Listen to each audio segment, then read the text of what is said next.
Happy Fantasy Friday. It's time for book club. We are Lindsey, Kelly, and Katharine, and this is the Banter and Bookmarks podcast. We are three book besties diving into romantasy with unhinged theories and a bit of spice. heads up, this podcast contains spoilers. If you would like a spoiler-free introduction to the book, go back and listen to episode 1, our world-building episode for this series. But for now, we will be covering all things Quicksilver, and it will absolutely be full of spoilers.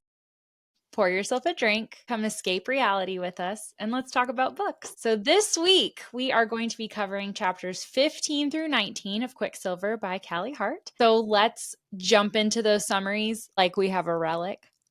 This is a little Quicksilver joke for you. Katharine, start us off with chapter 15. Chapter 15, Saeris. Having escaped the palace, Saeris and Kingfisher and Carrion are on horseback and walking through a really creepy forest. Eventually, they come across a town and enter an inn/tavern, while Carrion is left unconscious in the stable. Sarah sees all sorts of magical creatures and beings and is intrigued by the world around her. Kingfisher tells her that he is taking her to a town called Kalish, which she knows to be at the forefront of the war. Renfish shows up and they get into a somewhat heated discussion about the god swords. People begin to notice them around the tavern, praising Renfish and Kingfisher on their many heroic battles. Not liking the attention, Kingfisher storms out. Chapter 16, Shadowgate. Kingfisher opens a shadow gate, and he, Saeris, Renfish, their horses, and a still unconscious Carrion go through it. Renfish once again sticks up for Kingfisher, saying that he didn't used to be such a dick. The next day, Saeris wakes up, and Carrion is awake in her room. Carrion tells Saeris that Hayden is fine, and that he helped get him a new identity and a new job in another ward. To Saeris' surprise, he also tells her that Queen Madra has not done anything bad to the people in the wake of Saeris opening the gate. Saeris catches Carrion up on what has been happening with her in Avelia. Kingfisher then comes into the room with them, and the two males are introduced. Saeris makes an oath with Kingfisher that he will allow the two humans to go back to Zilvarin once she's made enough relics for his people. Yikes. Yeah. Okay. Chapter 17, Kalish. Saeris sees the town of Kalish for the first time, noting that it is a beautiful, stately home and not the war camp she was picturing. Saeris is introduced to the adorable Archer, a fire sprite who works in the house that Kingfisher grew up in. Saeris and Kingfisher make their way to the forge. The two of them bicker some more, of course, have a few more conversations about fae and magic, but the real shocker is when Saeris learns how many relics she is expected to make. 15,000. Gotta pay attention to those oaths. Chapter 18, Crucible. Saeris, and Onyx, is in the forge and spends the first part of the day poring over old books to find information about alchemists. Saeris decides to start running experiments and spends time practicing coaxing the Quicksilver from a solid state to a liquid state. She wants to figure out a way to get the Quicksilver to bond to other metals and substances, but has no luck, and the attempts exhaust her. After leaving the forge, she runs into Renfish, who tells her that she and Kingfisher are going to have dinner together. The table they sit at together is insanely long, and Saeris decides to pull herself up in a chair and sit directly next to Kingfisher on his right. During dinner, Saeris admits that she and Carrion slept together once, and Kingfisher realizes that this is why he had the mix-up with her brother. He had smelled her on Carrion. How awkward is that? Yeah. But bam! The wall of the dining room comes crashing in, and 4 creatures land inside the room. Kingfisher fights them off and carries away a terrified Saeris to go get help. Chapter 19, Bones and All. After the feeder attack, Saeris wakes up from a nightmare about the vile creatures. Kingfisher is sitting in a chair next to her bed and tells Saeris that the attack was nothing, really an everyday thing around here. Oh, okay. Saeris realizes that they're in his room and he has slashed all of his paintings Beauty and the Beast style. Using their oath to his advantage, he binds her to the bed to heal, not in a cute kinky way, leaving her there for 5 days. A healer named Telena comes and checks on her every single day, and Carrion also comes to visit.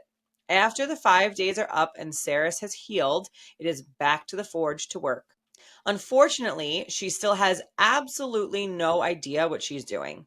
Renfis comes to visit, and Saeris invites both him and Carrion to dinner with them. They all discuss Carrion and Saeris starting to train with weapons, seeing as they are at the warfront.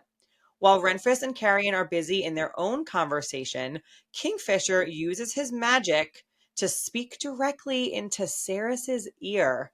Hello, scandalous. Ow. I always love these summaries. I think my favorite moment from this stretch of chapters is picturing everyone trying to find their ring out of the chest of 15,000. Like, I picture someone standing there being like, Accio relic, and their ring just like popping up from the 15,000 relics in a pile. Like, but seriously, how do they find them? Like, after, let's assume that she's made all of the rings and pieces of jewelry into relics. How do you find your, because it's like to your family, Yes. right? Like, it's a fairly family heirloom. How do we get these 15,000 people to find their relics? This is a serious question. I agree with you that I think it might be magic. There has to be magic. There's got to be Or something. two family love Saeris. Little pins on all their little relics. But she doesn't know. How does she know? She doesn't know whose they are. So how did They're in so boxes. how did the 15,000 people come find their individual Well, relics? he does make a point of saying that whatever like crest or symbol on the relics you have to keep. So you might know your everybody's own So gonna you be have like, to find it out of 15,000. like, Yeah, oh no, that one's slightly different. That's my neighbor one over. Wait, but if they have Quicksilver in them, can't they just talk to you and be like, I'm here, here I am. And No, then you find I them? go to that guy. No, I don't go to that guy. Okay, even if Saeris can talk to them, like, imagine narrowing down. It just makes me laugh every time. If I were Saeris, I would Just for the literally be record. like, after all that crap, Yeah, I'm done. Go Sort it find out. dump Yeah, it. you guys sort it out. Yep. Just a funny, every time I read it, I think about that. Let's do the deep dive thing. We start out in the Wickerwood, which is creepy as shit to me. Yes. Kelly just said she loves it. To me, it's so creepy. So he explains that they're in the Wickerwood, and the wailing that she's hearing comes from shades, which I kind of read as like ghosts. Yes. Right? Exactly. Is shade an actual I had never heard term? I've never heard that before at all, right? I feel like I've heard it.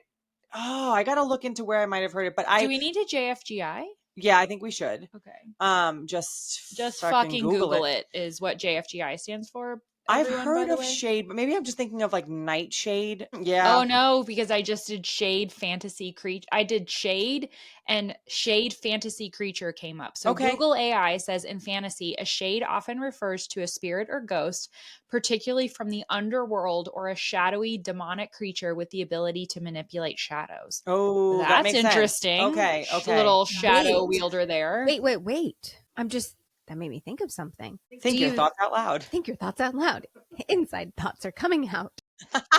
Do we think that maybe Kingfisher can manipulate shades and shades can manipulate shadows and he is a shadow fae dude? Possibly. So continuing on the definition, wait to see what you do with this. They can be seen as embodiments of spirits, potentially of deceased individuals, or as beings formed by shadow essence or black blood. Black blood. That's potentially interesting. That's good. Right? I like it. And they do bring up the Wickerwood multiple times in the book, so I feel like it's going to come back. It was definitely a creepy place. I loved the description of it because I loved the Wickerwood because it was creepy. It just felt like she was diving into this new place and he was like, oh yeah, this is just what it is. Like, right. It's just part of the world. Suck it up, right? Buttercup. Yeah. And it's like, yep, it's fine. Just keep going through. But not only are these like ghosty shades, but they are trapped in the trees as a prison. Yeah, that part is devastatingly scary to That me. is terrifying. Especially for them. Like, imagine living your life, dying, being stuck in a prison in the woods where all you can do is wail. And like, a tree. In a tree. And they don't, didn't they say something about they don't know that they're dead? They don't sense you. That's what it was. They don't even sense you. So they're just wailing around, not sensing any world around them. I mean, what a miserable existence. It is. It's scary and it's creepy and kind of Kelly, love it. Kelly, you said you think that we will see the Wickerwood again. So is this world building or is this potentially foreshadowing? I love how you called it the Wickerwood. Those are those inside thoughts coming the out. Wicker. Oh, that's really funny. I mean, it's the Wickerwood in the Wickerwood. Yeah, the Wicked. We'll say that 5 times fast. The Wicked Wickerwood. or the Wickerwood. The Wicked old witch. The wherever it was. Were you about to sing a song? Yes. Yes, she was. She was singing. The bane of us, all of us here in Oz is dead. Okay, sorry. Thank you. Kelly, you just said you think that we will go back there, right? Yes. Back into the Wickerwood. So is this world building or is this potentially foreshadowing to you? Man, I think it's a little bit of both. I don't know why I think that the shades could come into play later on in some way of like, what if when he does release the souls or when the gods come back, like what if those souls are finally freed from their prison? Like, is it just something cool that happens? Will they need to use the souls in the woods to accomplish something? I don't know, but I feel like it's going to come back because I remember them referencing the woods and the shades in the woods multiple times. That's interesting because the way that you just talked about it, you kind of hinted that you think the shades would come back in a good way. But to me, I would think that a really common, not trope, but like a common theme in books is kind of bringing together all of these different fantastical creatures and fantastical races in order to like come together to defeat the bad guy. To me, the shades would be the ones that join the bad guys. Oh. Like if you think about them as these like underworld souls that are like trapped in prison trees, that kind of screams bad guy to me. It can, unless you think of the prison trees as like their purgatory. Like a purgatory? Like what if they have a choice? Catherine's thinking. Look at her like little what if head they have a cocked choice? over there. I know she's like thinking really hard. You start talking about shades going bad or shades being bad, and then that makes me start thinking, because of what you originally said, controlling shadows and stuff, that then makes me think Kingfisher going bad, and we have 4 more books to go through, and so my brain just started tumbling in that direction, and I'm like, is he going to go bad? Is he going to use a shadow army to defeat people? Is he going to go bad to try to defeat people? And then just my brain. I don't think we're going to see him go bad. I was spiraling. That's the head tilt was spiraling. I know. See, I almost think that, okay, this is way off topic. I'm sorry, guys, but I feel like this is important. I have my emotional support pillow. Kelly has her emotional support pillow. You know when you're serious and you need that pillow. I almost think that if anybody is going to potentially be morally gray, it's going to be Saeris. I agree because Saeris is bonded to Taladius, who, seems like a good guy, right? But at the same time, he's a second in command vampire who's been part of that vampiric army for 1,000 years. There's gotta be some, and now she's bonded to him, right? So I feel like if we're going to see any main character go morally gray, I feel like she's gonna have the struggle, not Kingfisher. Like I think Kingfisher has his own like psychological struggle with the Quicksilver being a part of him, but if we talk about morality struggles, I feel like it's gonna be Saeris. And it's funny because it's like, I'm writing thoughts down just so you all know why. I have ideas for our last episode, and I need to say all the thoughts. Keep going. But he's got a notebook. I like the fact that all 3 of us were immediately like, no, I would see Saeris doing that. And it's kind of funny because there's nothing inherent about why I would say, but it's just like this. But I think it's also different because I think it's usually our MMC. I would who is our a morally gray female. But I think in this case, I could see it being our FMC. I think so too. Right? And I would really like changing a commonality in a lot of books where it is, as you said, the male character. It's different. I'd like Yeah. changing it to be the female. Ooh, I like that. Lindsay, let's make it happen. I like him more. I don't think I have that control. No. Okay, wait. Again, Hold on. Callie Hart. Callie. Send us a text. Can you make Saeris, please, Ring. please I go think bad? I think we're already hinting, not necessarily bad, but I think just have Really a great. struggle, right? Okay, we got massively off topic there, guys. But the I'm sorry, shades, but the I shades, feel they're so like good. that's cool conversation to have, right? I Yes. liked it. Okay, but wait, let's still talk about the Wickerwoods. Yeah. Because there is a quote that is so great. What can Fae do? What can't they do, actually? So Kingfisher says, bring Ada up alongside me and I'll gift you with temporary sight. The fuck?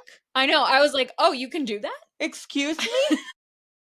The So fuck? casual. They banter. There's some sexual tension. And we learn Kingfisher's horse's name is Bill. Important information. Bill. No, because I'm sure that's going to be at the quiz at the end. Wait, Yes. I just had a thought. Uh-oh. Wait, I need to JFGI something else, you guys. What is it? I think that one of the horses in Lord of the Rings is named Bill. Who do you think it's a reference? That'd make me happy. JFGI. Bill the pony. I am correct. Oh my god. Bill the pony So do we think it's on purpose? is Samwise Gamgee's pony. Oh my god, you're in right. the Lord of the Rings series. I don't know why that just popped into my head. But it was like, We wait, talked about Bill a couple Bill times. the pony. I mean, if the Quicksilver can take you to different realms, I mean, there is absolutely. And they go to the Shire? Duh, they can We go are- to Middle Earth. Why not? But I wonder if that is a reference because Bill is such a random name For a horse. and it's very akin to Simon the sword. So it kind of makes me want to look up Simon, but Bill is Samwise You want Gamgee. famous. Okay, if Callie Hart, if that was a Lord of the Rings reference, I super appreciate it. That is Yeah. amazing. Yeah. For sure. All right. Kingfisher's horse is named Bill. And Kingfisher takes care of Saeris. I like this quote. He says, "You say it so mockingly, but I do care about your well-being. You're important. Without you, I can't end this war or protect my people. I have to keep you safe so I can accomplish my goals. So yes, I'll hurt you if it means I keep you safe. I'll force you to follow me to the ends of this realm because that is the only way I can make you stay alive. Now drink your beer." Okay, so that's how you read it. Can we do a little Was he, did you was read he it? super sarcastic? Yeah, so Yes. here's how I read it. You say it so mockingly, but I do care about your welfare. You're important. Without you, I can't end this war. So yes, I'll hurt you if it means I have to keep you safe. I'll force you to follow me to the ends of the realm because this is the only way to make sure you stay alive. Now drink your fucking beer. beer. I You love guys, that. That's how I read it. You guys, if that doesn't define to you the difference between Katharine and I were so literally sweet. don't know what does. You were so like, it's And Katharine's like, I read it like Katharine. I have to say, I love it was a little But bit tiebreaker. sarcastic. Yeah, but that's so great. yeah. Like, Because they have a sarcastic banter. Yeah. They have like a one up, like ugh, you this and you that. And I think that that's exactly how it came. Like, you stupid human. yes, thank Does he you. call her a stupid Yes. human? Yes. which at this point in the book, your read of it probably does make a lot more sense than mine, right? My Yeah, read he's of not it. there yet. Yeah, like my read of it is probably because I'm on multiple rereads now and I know how it ends. And so I'm probably saying it with a little bit more sweetness. projecting. You're probably a little bit more Projecting. right, but you guys are probably more right at this point in the story. Drink your right? beer. Get on the fucking horse. Let's go. Get you shit. I love it. And then we see Renfis come in, and of course, he kind of shows that he is just a consummately good guy. He's like a big Right? bear in my head. A big old You guys, bear. I think I found Renfis in real life. Oh, she And did. Lorith. Okay, I went to the Georgia Renaissance Festival this week. Total aside. I went to the Georgia Renaissance Festival this weekend with my husband. I bought Fae ears. Those will come. They're Those will amazing. be here eventually. Found Renfis and Lorith at the Georgia Renaissance Festival. I went this weekend and they had a band. It was Viking and Barbarian weekend, first of all. Okay. Very hot. Very hot. And The band was playing at the end. They definitely had like Eastern European accents. They were very muscular. They had long brown hair. The one that I call Renfis had like dark brown hair that like he just like had pulled He back. was snatched. He was snatched. Snatched cheekbones, And he had all the snatched jawline. like Viking Did stuff you tell him? No, I was with my husband. And also Your husband would have encouraged you He to make a probably fool would of have. yourself and do absolutely this the thing. guy who I think was Lorith, oh my God, he had like curly, like my curls when I don't straighten it to curl it kind of curls, long ringlet, dark black hair curls that he had half up in a man bun. A man bun? Viking vest. This man was beautiful. Okay, I'm gonna have to post. Do you need a Sorry. moment? Can you take a deep breath for me? It was good. Do we It need was to good. fan I you? found him. They live. They're beautiful. So what Okay. you're telling us is that these men are attainable. Yes, in real life. they're real. Like they're our real-life book men. boyfriends are attainable. Yeah, we're at married least to by 3 of them. looks. Yes, in real life. 100%. Okay, I cool. told my husband that he had to. I was like, so you need to buy some Viking gear For like, reasons? For reasons. just because. I mean, I bought a bodice, and like, if I could buy a bodice, you can get could some buy some Viking Viking leathers. gear. I'm just Some fur. the fur, the vest with the With the fur. fur. Okay. I just love the fact that you just say Memphis is such a good guy because it is true. I picture him as this kind of like teddy bear, like sweetheart guy. I mean, yeah, I know he's a badass general and he can kill like a lot of people and stuff like that, but he's kind and considerate and Yep. cares about my feelings. And that's Scottish accent. I like you said about my feelings. Mine. Yes, Not Katharine even Sarah's, specifically. but Catherine's feelings Mine. specifically he cares Mine. about. And then Fisher mentions that his father knew Belicon wanted to steal the crown for himself and was planning to murder the royal family. Whoa. Interesting, right? So Finran, Fisher's dad, took precautions, probably also why he stole the Dianthus heir away from Zilvarin, but we don't know that yet at this point in the story, but we do, obviously, to ward his lands so that neither Belicon nor any of his supporters could cross into them. So, quote, he was powerful and his wards were strong. They remain solid as ever. Belicon can travel to the borders of Kalish, but he can never enter. As long as I live and carry on my father's line, he never will. So I had a theory when I read that so you know how like Kingfisher is shadows, Renfis is like bolt of lightning. I think that this might be Fenren's power, this whole glamoring thing, but also this warding thing, this kind of alternating the kind of physical world that you see. I think that is specific to Fenren, and I think we're getting hints as to Fenren's specific like fey gift that is special just to him by these kind of descriptions here. So you think we're going to see other things throughout the series? We have already. Think about it. He's Carrion. Right. Regardless of our Elroy theory, right? Carrion was still episode 2.5. Yeah, Carrion was still glamored, right? He still has rounded ears like a human. He does not appear fey. So regardless, Fenren glamored him. Now we find that Fenren also warded his entire home, his estate, his lands. I think that really does show that is his special fey gift, in my opinion. He can protect buildings and people from the outside, whether that's with a ward or with a glamour that keeps them hidden and protected. So I had a really different thought reading this. Okay. So let me reread this quote. I like this whole rereading thing we're doing here. Right? Let me reread the end here. Okay. As long as I live and carry on my father's line, never will. I know what you're going to say. He never will what? I know what you're going to say. Be able to invade. So let's think about why was he so upset that Saeris could not bear children? Which we find out not yet, but we do eventually. What does that mean? So again, let's read it a third time. As long as I live and carry on my father's line, he never will. Yeah. So if he does not have an heir, Belicon can invade Kalish. Okay. That's insane. But it's right. It's right. It's right. No, you are right. And this also ties to the Fisher King theory. Remember you What did said I say? part of it Yes. was about His failure to produce no, an heir. and no, hold on, wait for it. Also, finding love of a forbidden love. He to be able to produce an heir that follows his father's bloodline, he will have to mate and produce an heir with a female that is not Saeris. So, what if that's where this is going to go? If Callie is using the Fisher King legend, Arthurian legend, as her muse here, But to give us what a if little, that's going to happen? a little bit of hope, don't lose hope.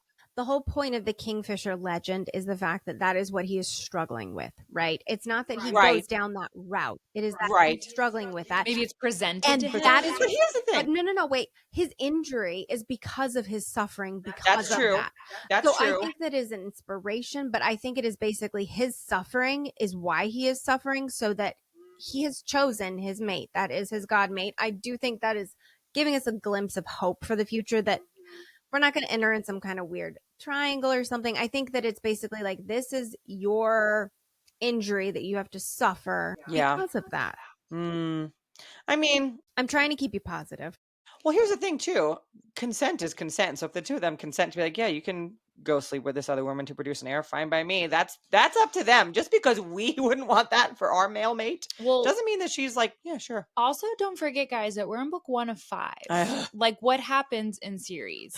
We have The main, so many books. our main love story I know. has to have a disruption at some time. I mean, Saladius is already going Lindsey, to cause why do you disrupt- have to make me so anxious? I'm sorry, but it's logical true. thought. November 18th, 19th, and 20th cannot come soon enough when we will be holed up together reading Brimstone, just so y'all know. Prediction, because this Okay. always happens. Second book is going to end on the most heart-wrenching cliffhanger, because second book in all these fantasy series always ends on the most heart-wrenching cliffhanger. I call it here now. We're going to be crying. We're going to be mad. We're going to be throwing things. We're going to be drinking a lot of wine. Crying, Throwing up. Okay, sorry.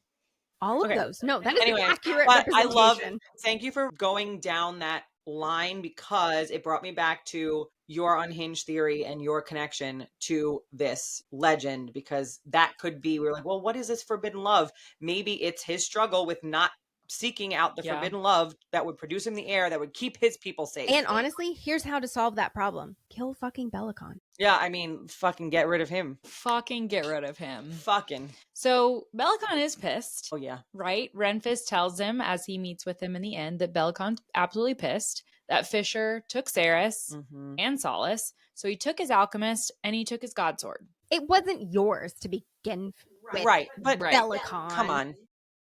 Do we think he cares? No. He claimed frickin' Nam Shakrai behind his throne. We can go back to that in the previous episode. So you think he's gonna not claim things that aren't his? Nah. So there's some interesting like back and forth dialogue between Kingfisher and Renfis here, right? So you took Bellicon's alchemist, and not just that, you took the sword too. So Kingfisher's response to that is, the last time he laid his hands on a sword of note, he used it to murder the true king and the whole fucking Dianthus line. As you pointed out, Rorik Dianthus is gone. The god swords are all dead. That sword is a holy fucking relic, Renfis. That bastard isn't fit to look upon it, yet alone wield it. I'll die before I allow Bellicon to wear it on his hip. And you're wrong. Not all the swords are dormant. Nimmerel, interruption. ... So taking it had nothing to do with the fact that Solus was your father's blade? No, forget I even ask. I already know that's the truth of it. As for your sword, Nimmerel has been corrupted for years, Ren seethed. Kingfisher slammed his hands against the table, the cowl of his hood falling down. Nimmerel is the only thing that stood between Avelia and everlasting darkness for the past 400 fucking years. Wow. There's a lot to unpack in that back and forth. I think there's so much foreshadowing that we don't even know yet. So much. And I like that the next couple of chapters, like we're kind of left on a, okay, well, what did that mean? But Right. in the next couple of chapters, I like the fact that they go into more detail about Nimmerel and what that really means. So I like that she doesn't leave us hanging for long on Not that one. fully. Yeah. Not fully. And the fact that they really do believe that the Dianthus are true royalty. Like, right. he is the true king. So, foreshadowing, let's think about Carrion coming. Like, she's setting it up in this moment that they are going to believe that Carrion is the true king. Yes, when they he will returns. support him for Absolutely. sure. Like, he will be He has supported as loyalists. royalty. Yeah, absolutely. Absolutely. Kingfisher is going to be so annoyed by that. And I love that he's going to be so annoyed Right? by that. Will he be annoyed, or do you think he'll He's be gonna be like annoyed because he'll of their bow down? Like, Oh, I No, think he'll bow he down, will- but he'll be annoyed about Yes. it. He'll be like, "You are my Absolutely. king, but don't ever but fucking you're touch my also woman ever again." Carrying fucking Yes, Swift. yes, Yes. yes. I had to That is the save your reaction. ass Yes, from because- Zolvarin. Yes, because he is an honorable male, Right. but he can still hold a fucking Will grudge. this one do? Yeah. So then why do we think, okay, so we've always talked about the timeline of basically 1,000 years, right? So why are we at 400 here? So Nimmerel is the only thing that stood between Evelia and everlasting darkness for the past 400 fucking years. Where's the number 400 coming from? Do you remember from our last episode? The whole 600 years that was missing? I wonder if Oh. So we have that. Catherine's talking about her Carrion timeline, that the Yes. timeline with Carrion doesn't quite make sense. Yeah, when Kingfisher's dad went to Zolvarin, had it been something like 1723 years ago, but Mhm. Carrion, who would have had to have gone with them before the portal closed, the gate closed, is only 1095 years old. We're missing 700 years. Now you bring up the fact that we're missing 400 years. We got a timeline. Or question. the fact that it was 400 years ago. Unless, what if Carrion did have a way to get through? What if he had an alchemist? What if he had a way to get through the portal and was I sneaking in? can't believe that. You don't think so? No, I can't So believe he that. was truly in Zolvarin. I feel like he was trapped for sure. But it makes you wonder what happened 400 years ago that Yes. Nimmerel made a difference. That's true. Right? It's just, I I don't love have a Is theory. it a Namshakrai? Like, do we know what the timeline of a Namshakrai was? Oh, I mean, I don't know. That's a that's a great good point. question. Do you know when that battle took place? I'm Was gonna it try to see if I before can or look it up in my after? Kindle, but And also just make a note. Let's maybe when our catch up episode at the end, Yeah. maybe we revisit this, because I think Write that it would be a down. fun thing to talk about, is maybe trying to finalize our timeline and what's missing in our Yeah. timeline. So why don't, on our catch up episode at the very end, we're going to create the timeline. We're going to figure out the missing pieces. Write it down. Catherine's homework. Make Oh, the shit. timeline. Lindsey, scribe. As a former teacher, you cannot tell me this is a thing we should do and me not just, You just delegate assigned it You to it you. to gave you, me right? a project. Sorry, you gave your Sylv that project. It's fair. So, and this is really the moment where they're arguing back and forth. They get so heated that his hood falls off, and people start to recognize, right, that love this Renfis scene. and Kingfisher are here. all right? of their names they give them, like they're like the nicknames from like battles and stuff. Yes. This is also the first moment in the book where he is mentioned as Fisher King, not just Kingfisher. Yep. So, like, he's super uncomfortable by all the attention that people in the tavern are giving him, and someone says, "You're the Fisher King."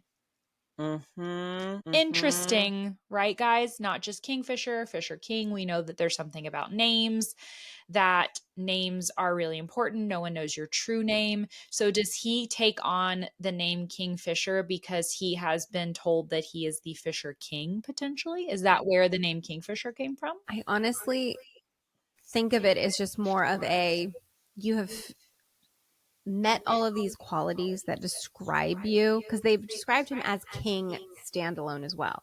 That's true. Fisher King is an additional name they give him, right? And I think it has to do with basically as if the Arthurian legend exists in our world, it exists in their world too. Oh, I was going to ask that. Do you think it exists? And okay. so I think that is why they're giving him this name, because that has meaning to them, right? That legend. And I think we will explore that in later books, or even if we don't. I like that kind of Easter egg that we discovered, right, when reading this.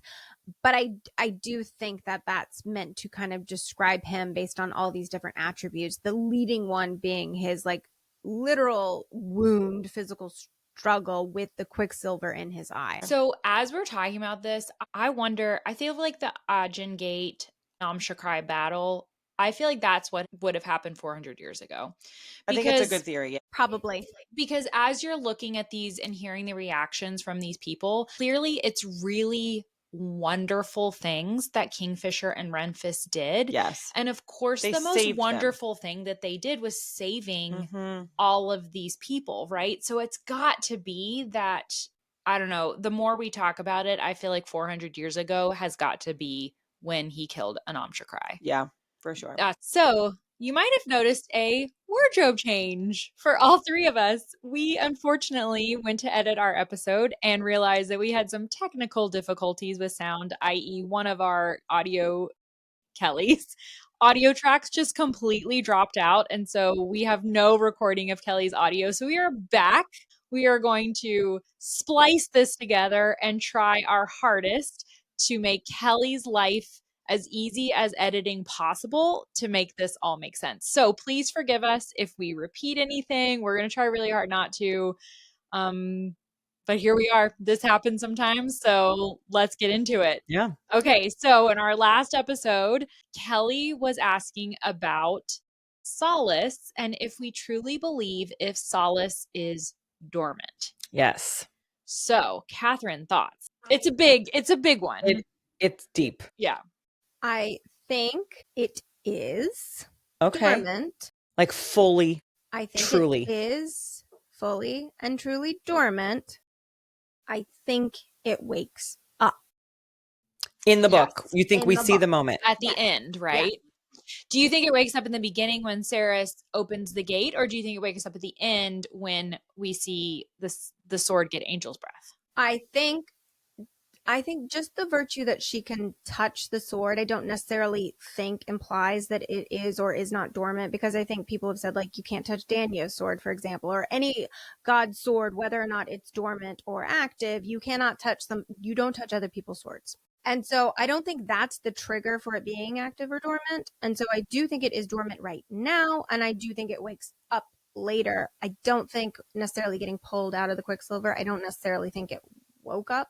But I think it belongs to her, right? Like it Absolutely. belongs to her in the beginning, but it becomes a non-dormant god sword at the end. Correct. That is Okay. what I think. That's how I feel too.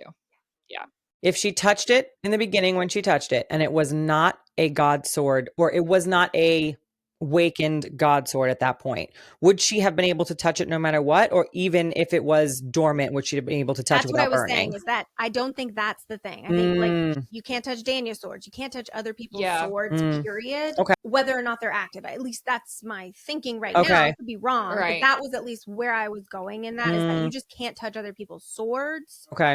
If it's not yours, Not any sword. Other people's god swords. Other people's god Because swords. think about it, Bellicon doesn't dare to touch it. Yes. He touches it he has a glove on, Correct. right? Correct. He doesn't know whether it's dormant or not dormant. Right. And so he's not willing to take the risk. He's not, exactly. So I think that is the moment where you're kind of like, Yeah. But I do think it belongs to her by virtue of the fact that she could touch it. I agree with that. yes. I absolutely agree with that. Yep. Yeah. This is the chapter also in the book, which is the first time that we hear Malcolm's name mentioned. And kind of flippantly. Yes. Yeah. Like, who's this guy? Who's this creeper that's going to come back? And it's funny to me because Malcolm is such a normal name. You know what I mean? Malcolm. Oh, Katharine's Googling something. Oh.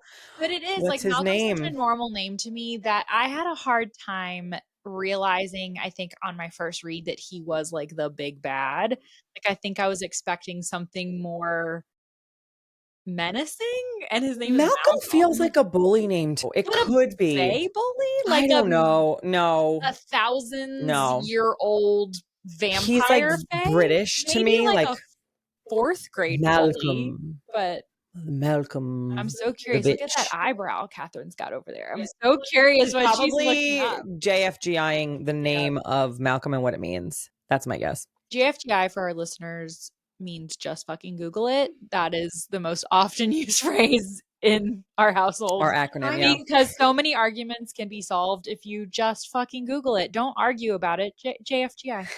Now you know. We might need to JFGI this a little bit more because Ooh. the Let's go. way this just pops up, it's a little underwhelming without a little bit further research. It's a devotee of Saint Columba, who is a Scottish-Irish saint. I don't necessarily know what That is not as exciting. Not as fun. It's not as exciting as I thought it was. If we look up that saint and that saint's life, maybe there's meaning there, right? So I think this one requires more research. Also, it means shaven head. That one didn't check any boxes. No. Yeah, right, I'm not. Okay. I'm not feeling it. That's okay. okay. Guy, but that's okay. I mean, good thing we know, but it went down a hole of that we don't need to know. But maybe it is shaven head. Literally. Shave your head clean off. Literally. That's gross. There's a quote in this chapter too. So this is the chapter where everyone started to recognize Kingfisher and Renfis. I believe we talked about that. We did talk about that. I think your edit kept it. I believe so too. Yeah. So people start to recognize them. And I love this quote from Saeris because she's starting, I think, to realize just how important Kingfisher and Renfis are to the people. She said, to everyone inside this tavern, he was a living fucking god. I got like chills. I was like, oh, he's hot. It's like not only she's recognizing who they are, but kind of like his power to her. Yes. You know? So then chapter 16, Shadowgate. So we do here, because I think this confused me on my first read. I think I kind of had to dig into this a little bit and think about it, the difference between shadow gates and the Quicksilver pool, the Quicksilver gate. So the Quicksilver pool will transport you from realm to realm, and the shadow gate will transport you anywhere within the same realm. And this is a power that is specific to Kingfisher and his ability to use shadows. So not everybody has it's not like a common thing, but Kingfisher has them. And it's awful to go through them. The first. Yes. Especially for a human. And it's kind of like apparating, right? Yes. In Harry Potter, most people vomit the first time. Mm-hmm. I just always hear Dumbledore in my head with. Yeah, or you feel like a hook is like grabbing your belly button. Yeah. And like pulling That's you what through. Shadowgate's like. And they say, quote, thankfully, you won't experience this again.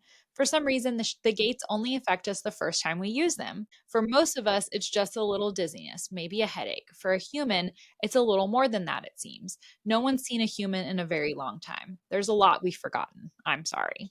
Isn't that so considerate of Renfis to basically have acknowledged the fact that once again she's human, not holding it against her, and just say, I am sorry for our lack of care and consideration.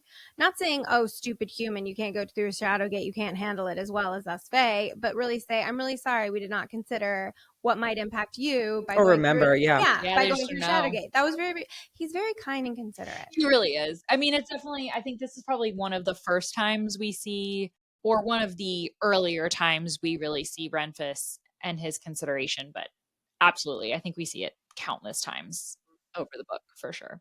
And it also reminds you how it's been a long time since they've seen a human. Like they really don't know really what to do with her, what her experience is going to be. They're just not used to having a human around, which is funny when you think about the fact that there's tons of different magical creatures around them. You would think that she would just be like another magical creature to them, you know? Yeah. But she's rare. She's is rare. I love it's it. Foreshadowing. We get another great quote from Ren in this chapter really early on that I think about literally all the time. He whispers, he used to be kinder about Kingfisher, but the Quicksilver inside of him, it makes it difficult for him to think straight. It wears on him. It's exhausting for him, shutting out the voices. It's made him hard. There was a sadness in his voice as he spoke. It made me want to open my eyes to see what kind of expression he was wearing, but I couldn't manage it. You shouldn't make excuses for him, Saeris says. He says, they aren't excuses, Saeris. I've known him my whole life. We were born to different parents, but we're brothers in every other way that counts. I know him better than I know myself. The first time Bellicon forced him to travel without a relic, the silver infected him so badly that I thought we'd lost him altogether. His mind was so fractured. Let's just say it took a long time for him to recover. The healers did their best, but the peace that remains in his eye torments him night and day. His mother's relic doesn't seem to be as effective anymore. And now he's been exposed to the Quicksilver twice without it again. I just don't know what to expect from him anymore. It's I heavy. know. That's a heavy quote. So I have a lot of questions and thoughts About that quote? Okay, though, let's go because I have a couple too. there's a lot to me about the timeline that just doesn't quite match up. I know we've talked about in past episodes about Carrion's timeline. Kingfisher's timeline, I have questions about too, because he says in here he used to be kinder, right? But the Quicksilver inside him, it makes him difficult for him to think straight. I've known him my whole life. Okay, the first time Bellicon forced him to travel without a relic, the silver infected him so badly. Wasn't he 10? Yeah, so When he was that young. happened? not necessarily when that happened. He was 10 when his father went to Zulvaran and the gates were closed. So theoretically, this had to have It had happened before. before he was 10. or earlier. Yes. Yeah. And I agree. I struggle with that timeline. I'm like, Yeah. So they how? were childhood friends, is what he's saying. They're which are childhood friends, but I'm sorry, you don't. It's like he's like, oh, he used to be kinder. Like, I get it, you are a kind kid, but Yeah. this quote makes it sound like he was a kind adult. Yes. Yes. So And the way that I read that was that over time, the fact that they couldn't get rid of the Quicksilver and the fact that he's done it again, like wore on him, and it's slowly like kind of making his brain like an Alzheimer's of like it's not Totally, that bad, and then yeah. it gets worse and worse. That's how I read it, but I feel like you have a different take on it. No, that part absolutely, like, it wears on him. I think my question is more of if Finran went through the Quicksilver and closed the Quicksilver pool when he went through, right? Bellicon married Adina when Kingfisher was 10. Kingfisher says that he had never met Bellicon prior to his mother's marriage. Like, Adina had never even met Bellicon. Did he say that? Yes. Do we know the page? Because that's a very, very good point. But I don't know the page. But because remember when they were talking, he's like talking about how Adina had been called to the palace and they had never even met before. I want to say it's the chapter when Kingfisher is having the really bad nightmares and they're like talking about their pasts, I think. Mhm. And Kingfisher says that when Adina was called to the palace to marry him, that's why the marriage was so shocking to everybody, is because they had never met before. So at that point, then, that means that Finran was gone. Okay, so the Quicksilver had been closed. So how did Bellicon force Kingfisher to go through the Quicksilver prior to ever meeting him? I'd like to throw something out here because I've been noodling this timeline for a bit. Noodle. Got a good noodle. The only person who has said that Kingfisher was 10 when the gates were closed and his father went to Zulvaran was Everlane in chapter 11. And I just have to say, maybe we can't necessarily rely on Everlane because she obviously wouldn't have been alive when it happened. And I don't know if maybe there's just some fuckery in this timeline, or maybe she either innocently or maliciously, I don't know why either way, but maybe she is just wrong. She is the only person, and we were relying on Everlane and her stating this as, gospel. What if Everlane is actually wrong?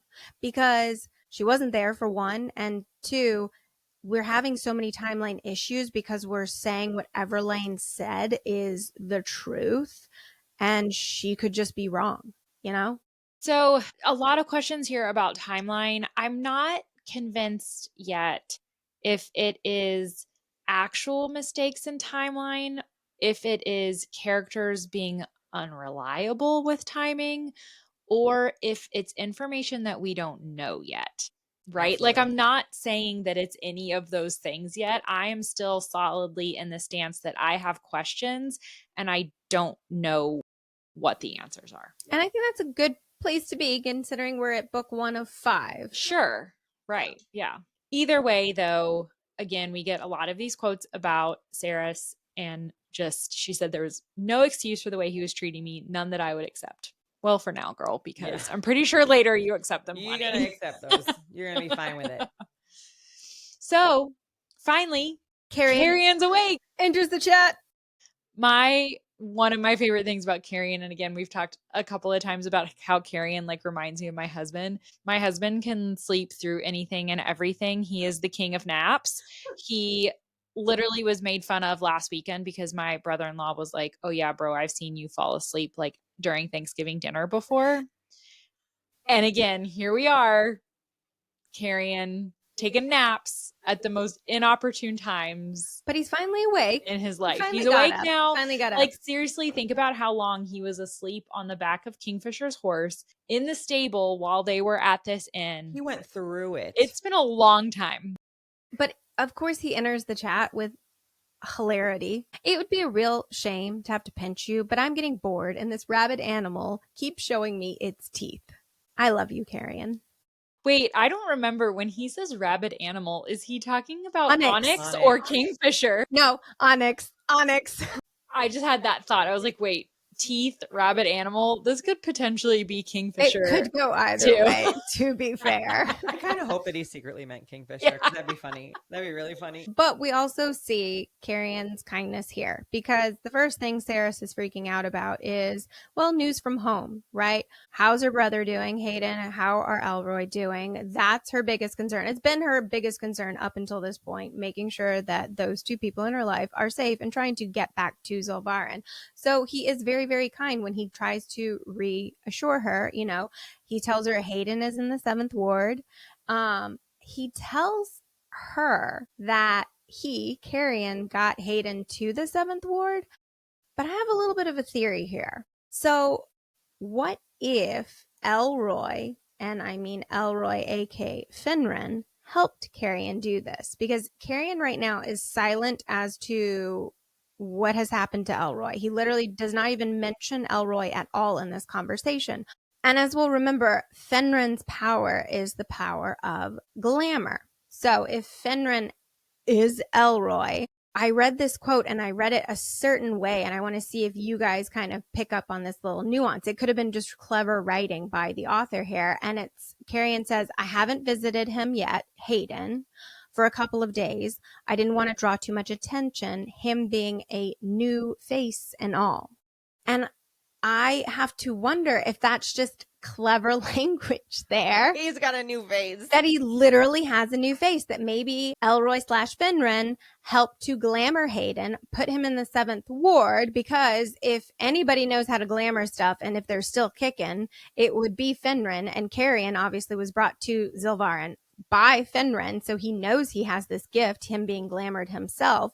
So I wonder if perhaps Hayden literally has a new face, because it's very weird when he then says Madra is not looking for him. She's not looking for Hayden, because as soon as she went through the gate, you would have thought Madra would have gone after Saeris' family, right?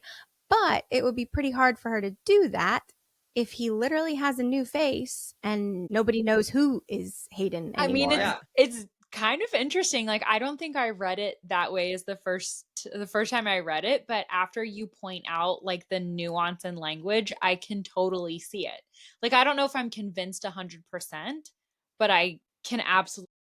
This Yes, is also a fantastic example of, if you have a theory and it's like your ride or die theory, you will read into everything. In your head. Yes. Yeah, for sure. You're like, oh, that totally proves it. Like, obviously. Well, and here's the thing. I think even if Elroy is not Finran, we do know that we've talked about the fact that we're not sure if Finran is actually dead, that, you know, he never came back, but doesn't mean he's actually dead.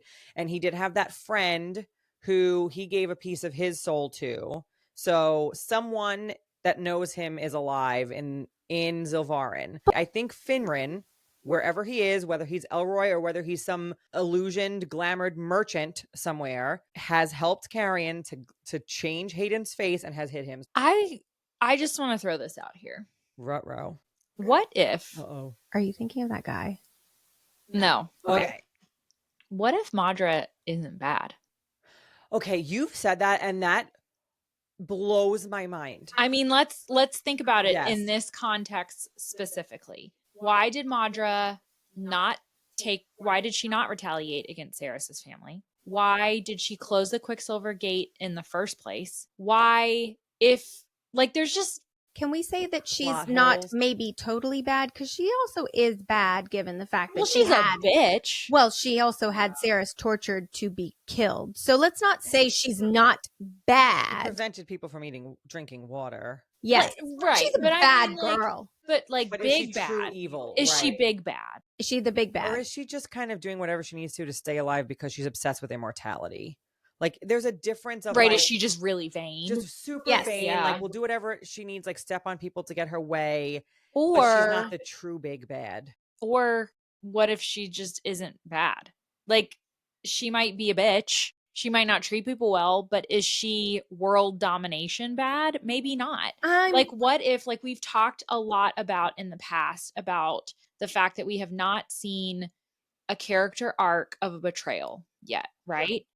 So we are assuming the betrayal is going to come on the good side. What if the betrayal comes from the bad side? True, the What if triumvirate. there is a reason that she closed the Quicksilver pool? Like, what if there's more to all of this? Yeah, she's awful. She, has committed genocide against people, quarantined them, tortured somebody, had them murdered. which is terrible, but also could be kind of easily explained away in a storyline of she didn't really know what was going on. Like the you're saying people, someone else is actually pulling the strings, right? Like the people That around I would her believe. If were someone doing else, it. yeah. Yes. Like, I think it would be a really easy conversation in a future book for her to say, I was just up in my castle. I didn't know that the people were starving. I didn't know that they didn't have water. Like, I didn't know all of these things were happening. That's a common storyline. Yes, and Saeris makes a point when she's being escorted to the dungeons with Heron in the beginning that she was like, I cannot believe just how out of touch Heron is with what's actually happening. So is it actually that someone else is pulling the strings, whether it's Bellicon or Malcolm or whoever else it is, and she like truly is just kept away from it to be the face and take the blame for it? I don't know. Like we've said before, that if I had not seen these two people in 1,000 years, would I still be in league with this plan? Maybe she's not. I can get so far as ignorance. I could not get so far as saying she's not bad. She's bad. She might not be the ultimate But bad. again, that's what I'm saying. Like, bad in the sense of this Spectrum. 3 triumvirate world domination And like bad. deeply like on this Right. path. She is the least of the 3 baddies at this point. I But will give you that one. Is she potentially, Like because easily again, turnable kind of thing. because Like, does she actually care about this cause, or is she so flippant and just cares about herself that she'll just go along with Maybe. whoever is benefiting her at the I moment? would be shocked out of my socks if she has a character arc that makes her a good person, because that one is very, very hard to swing in my mind right now. not good. I would never say good person. I think shows that she has been ignorant about the bigger picture, because I still or again, betrays, like just like a betrayal that you would be because I think, to your point, that would be a shocking betrayal. yeah, and again, to me, it's still the question of why did she close the Quicksilver pool? That's I think it all goes back to that question in my mind. They explain it away in like a flippant way when he says, and by he, Bellicon says to her, like they're having a conversation like around the time of that Kingfisher goes back in the maze, and she's like, well, you did send that beast after me, and so I had to close it. Like, kind of like, oh, that's why she closed it, because he was sending people to go and kill her, and so she had to It's just protect not herself. enough for But me. I know it's like not enough. Yeah, is there more there? I don't know. And again, all of these questions, it's the same argument as the timeline. I don't necessarily think that I'm not arguing it in the sense that I think it's a plot hole. I'm arguing it in the sense that I think that the author is smart about leaving some doors open. And that's a door that I think is potentially left open in my mind. Yeah. You want another door? God, yes. Okay, going back to your point of we haven't had a betrayal. Which this keeps me up at night. The fact that there has not been one literally keeps me up at night. So I've already questioned Everlane, right? Maybe she's not reliable for whatever reason. It hurts my heart to do this, but now on the flip side, let me question Carrion. No! Because when he says his age to Saeris at the very, very end, this is literally the last chapter of the book, he very flippantly and off the cuff says, I've known you for 1,086 years. What if he just let something slip there, and he didn't mean to say that. And I mean, what if he is not the Dianthus heir? What if he has assumed that heir? What if he has basically made himself pretending he is that heir? Maybe Fenrir is not alive. Maybe there's nobody to dispute this because nobody has seen the heir grown up and what he looks like. But the blood thing, like Malcolm would only have been poisoned by Diantheus blood. Oh yeah, right. So, but he could be related. Yeah, I don't know. That's a good one. That's my no, only thing. I like that. I like that because I didn't really like You that. don't want I didn't Tyrion want to be that. that. I didn't Yeah. want that, but I was like, let me play devil's advocate on both sides. But I like that disapproval of you're right. His blood would not have hurt Malcolm and Tyrion. But okay, go back to the Everlane thing. We also cannot forget the fact that Everlane literally is on the other side. Like, how did they physically, like, how did they get to her? Did she potentially present herself to the other side? I mean, granted, at least as of chapter 11, which is when she said this timeline, right? She was still with all these parties. So the only way she could have been on the other side is maybe she's closer to Dad Bellicon than anybody realizes. Maybe that's the ultimate betrayal. But then I would ask the question, why? What is the intent behind messing up the timeline? Why mention it that way? Why muddy the waters? What does that actually accomplish? I still have the question of why. But to your point, we've got timeline questions. No resolutions. We're just kind of throwing stuff out into the void. Like multiple timeline questions at this point too, right? Like not just with Carrion, not just with Kingfisher, but several major timeline questions where things just aren't quite adding up. And again, I'm not saying that it's author mistake. I'm not saying that it is betrayal. I'm saying that it's open. Yes. I don't know when is the right time to talk about this, but I have not been able to stop thinking about it because you brought up what if Carrion is somehow betrayed. I don't believe he has, but that he's not the betrayer. I don't believe that he is the betrayer. Okay. But since the beginning, my aunt who reads this, shout out aunt, you know who you are. When you listen to this, she's going to be so excited. She's like, oh my God, that's me. That's me. That's me. Get a sticker that says, I'm the aunt. She has always said, I don't know. I love Carrion, but why is he named that? It reminds me of roadkill. Because the word carrion means rotting and decaying flesh or a corpse. Oh, I know. That's his power? Or yes, power. Would love a rotting, corpsing, decaying power. That would be a fantastic Fae power. But also, if he is the heir and they think the heir is dead, then his name would be rotting and decaying because they all think he is dead. But names don't. It's not his name. Fae don't give us their real name. Yeah. What if he chose this name for himself? But he was already Carrion. They knew him as Carrion Diantheus. Okay. They also have oracles. I don't know. It's just like I'm I feel like once you have oracles, it just throws the chat off because you can't believe anything. I think the way that we stress about who's going to be the betrayer, because there's got to be someone who betrays, or that like there's going to be a plot twist here outside of the ones that we've had. I think. Damn, if his name doesn't have to do with rotting flesh in some way, what could it mean? That would be a badass. It would be badass. I mean, I actually had someone on one of our Instagram posts that Lindsey put about that bring this up too, and I was like, holy crap, we need to talk about this. Yeah, so like thank what you to that follower, what Carrion's Fae power is going to be. Oh, it that keeps me up at night too. So good. Sorry, I don't know if that was the place to talk about it, but it stressed me out. Catherine has a thought. Okay. Or her screen is frozen. No, I can't tell. She's frozen. I was frozen and thought, okay, let's go on with that name, decaying. Okay. It puts Carrion as the baddie again, but let's just go with it. But what if he's responsible for the third ward being like it is? Say more. Well, we've said like maybe Madra doesn't know what's going on. If she's got a rogue Fae, maybe it is Carrion. I know, I don't like it either. I don't like it. I will not take part in any discussions that have to do with Carrion being bad. He's too much of a golden retriever. I just can't accept it. You guys, I think I found Carrion out in the wild. She did.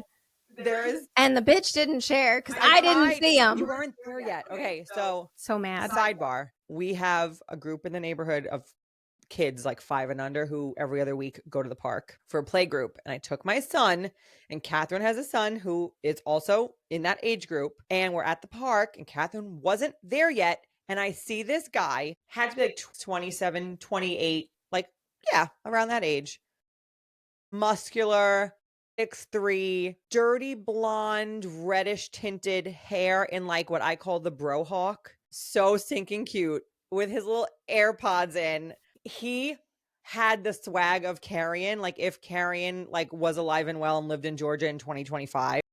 And I was just like, oh my God. And then Katharine wasn't there for like 5 whole minutes and we couldn't find him again. It was really creepy how much looking around we It's not did. creepy, it's casting. It's casting. Thank you. He just, in the way that Callie Hart describes Carrion to us, he was the physical embodiment of it. And I was like, I found him. Here's the other reason I'm mad at you. What? You should have literally grabbed your son in your arms, run after the guy and said, do you know you could be Carrion? Would you like to be in a movie for a book that we have? Can I take your picture? Not casting. We are not casting in any way, but Can I take your picture for my friends? I feel like I can my send it to friend Callie might Hart. think you're cute. She's married. Can I just send you her picture real quick? Click. can you stay? She'll be here in 5 minutes. Yeah. Anyway, and my favorite part was that my husband wasn't there, but Catherine's husband was, and we were like, he was like, "What are you guys doing?" Well, and we told him, "Well, we're looking for Carrion." This guy walked by. He thought it was hilarious. So Of course. anyway, Carrion Of course. lives, and he's really cute and And he lives swaggy as probably heck. within 10 minutes of He us. has to, because there's other parks. Okay, anyway, sorry. He Sidebar. chose our park. I like how you said it's our park. It Like, is our park. Our park. It's our maybe park. it's his park and we were there. Right. He was there first. We share a park. We share a park. So off topic, but anyway, I had to tell you guys. Okay, so Saeris is just shocked, right? She's talking to Karen. She's shocked that Madra is not going to retaliate. Yes. She's extremely relieved, obviously. Yeah, she was absolutely convinced that Yeah. she had destroyed everyone. I feel like it's giving her a little bit of weight off her mind, a little less pressure because she has so much she has to do. She has to somehow get back, and she's like, okay, he's safe. I can breathe. I can focus on what needs to be done, what comes next, without having this clawing feeling of he's dying out there. I have to get back to him like now. I'm already too late. So I mean, it gives was a her relief. permission kind of to take her time and do what she needs Yeah. to do. I like that as a plot point because it allows her to not make the decisions that she makes and feel or seem selfish, right? Like it gives her that ability to say, yeah, you know what, I'm falling in love, or I'm fighting this war that now I care about because I know my brother is safe. Exactly. I like it. Kingfisher says that he won't use her oath against her to force her to do anything against her will again, which I Good. think everyone was really pleased to see that, including Saeris, Yeah. right? We had the joking, ha ha ha, I have to follow you, but yeah, enough. Right. That was cute, or like, oh, the first couple times, but it would have turned all three of us off, I think. And he 100% sticks to story. it. Mhm. Right. Right. He does. Totally He sticks respects to it. Yep. But also Kingfisher and Carrion, like Yeah. in the same room, you could tell that tension is going to be there. You know, Carrion's going to start some shit, and I'm all on board for that. I also noticed, this is one for me, I noticed that Kingfisher's gorget is mentioned a lot, all the time, right? And we know that it was spelled, for lack of a better word, by Kingfisher's mother to protect him, right? I thought that was the necklace, not the armor gorget. No, because that's why Malcolm can't bite him. Yes, both. Oh, cool. It's I didn't. because of I the didn't. gorget. Okay, cool. I didn't pick up on Thank that. God you said it out loud because I was calling it a gorget. I think it's a gorget. I think you're right. I have no idea. Gorget. I think it's because it's French, right? Well, Gorget. I was saying gorget, like which is not Gorget. even gorget. Gorget. I think it's gorget. I think you're probably right. Probably. So thank you for saying it out loud. I think you're right. Gorget. Gorget. Gorget? Are we sure? I don't know. Gorget. Google just talked to me. I don't know. Do we rely on this? I don't know. I'm just saying. I pushed the little Gorget. volume button, and it said gorget. That's all I'm going by. I don't know. I think you're right because It says- I guess Gorget? in Old French they pronounced the T's still because So even maybe gorget, not gorget, Gorget. gorget, according to okay. like So still not what I was saying. gorget, Gorget. gorget, Right, gorget, right, Neck okay. thingy. neck thingy. That's what it's called. I thought you looked it up and the definition was neck thingy. It is the old French for According neck to Lindsey. thingy. Okay, anyway. so I noticed, this is the first time I really noticed about Kingfisher's gorget. We think it's gorget, we don't know, is mentioned a lot. We know there's a wolf on it. We know that it is spelled that it can't be taken off, right? And so Malcolm, it's the reason that Malcolm can't bite Kingfisher when he's in the maze. But it's talked about so much, and I almost wonder if the author was leading us up to that point, or if there's something bigger to it potentially that we just don't know yet, because it's over and over and over and over. And this was the first instance that I was like, okay, I get it. You are a neck piece. Yeah. You know? Yeah. It's like, what is it, your safety blanket? Right.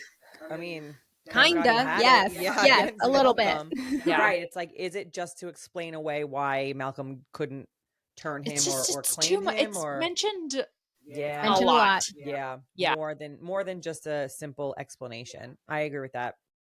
And then the other thing from this chapter that I really got is, I know we've talked about before about Carrion's glamour, but it is just still shocking to me that Kingfisher and the rest of the Fae don't know about Carrion. I think I would have assumed that his glamour was only to humans, or something would have worn off. Like, also, if wait a second.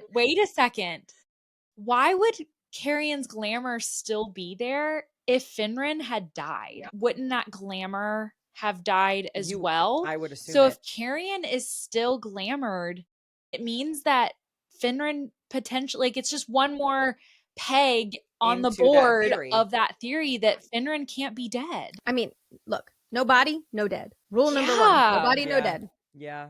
But it's just shocking to me. Like, I do find it intriguing that Malcolm later can smell Carrion. But in this moment, on my second read after I knew that Carrion was Fae, the whole time, all I could think was like, why don't they know? Why don't they know? Glamour.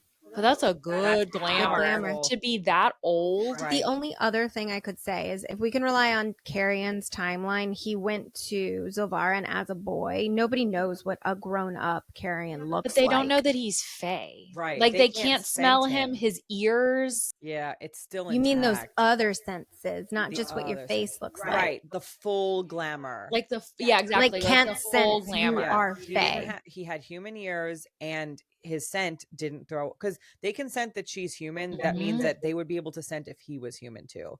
They would have picked it up if he was not human. And you could also say maybe people are just really dismissing him that much at this point. I mean, maybe that's kind of why he leans into his persona of being stupid, falling asleep during battles, all of that stuff, because maybe he really doesn't want people to look at him more closely. Because, I mean, I've always thought he's smart and he's calculating. And so maybe he's just really playing it up, and so much so that he's relying on both a very strong glamour and people just simply dismissing him. But he does a good job of it later when he and Renfis are sparring. He really doesn't show off. That's Yeah, true. he has to downplay it. You can't just Either that or he's just a really shit fighter. He also true. could be. I mean, he can't he's practice never with really been anybody. trained. Right? He's practicing with humans. He kills a human. Yeah. What if, throwing this out there, there's not a whole lot to go off of here, but I'm just going to put it out into the world. What if Carrion's power is that he can steal other people's powers, like when they die or when they That's and morbid. what if Carrion, morbid. because Hello. he's corpse, rotting flesh, whatever. What if Finra did die?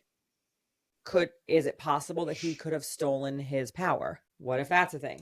Ooh. Like if Finra is dead, then it wouldn't make sense for him to still have the glamour on him, Unless right? he can steal Unless power. he can, like he's a siphon. power. I have no other thing like to that. go off of other than the. I thought kinda that like popped But into I my like that head. because that could be also a word play on his name as well. Yes. Yeah, I So kind of like I that. like that one. I'm okay with that one. Just write it down. Write it down. down. Right, y'all owe me $20.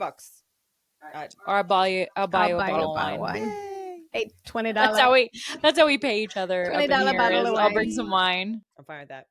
All right, so then we move into chapter 17, Kalish, and we meet one of our favorites for the first time. We meet Archer. Love him. So adorable. So cute. So, quote, a small creature only 3 feet tall, with a round, protruding stomach, glassy amber eyes, and the strangest skin. It looked as if it were formed out of the last dying embers of a fire, rough and charcoal like, with tiny fissures that ran all over its body, the edges of which glowed, flared, and faded, as if a flame might kindle there at any moment. I just imagine this almost stick figure, but with a pot belly. In my head, that's at least how he is in my head, because you mentioned his little like a round gnome, too. belly. That's not what I picture, and this is going to be a really specific reference for people, like if you know, you know, but to me, he is the Gordon in Legends of Zelda. I know what you're talking about. My son's playing that with my husband right now. Oh my god. I picture him as a gnome, so I can't wait to see like A gnome, he's made of wood. Okay. but like that shape. Charcoaly wood.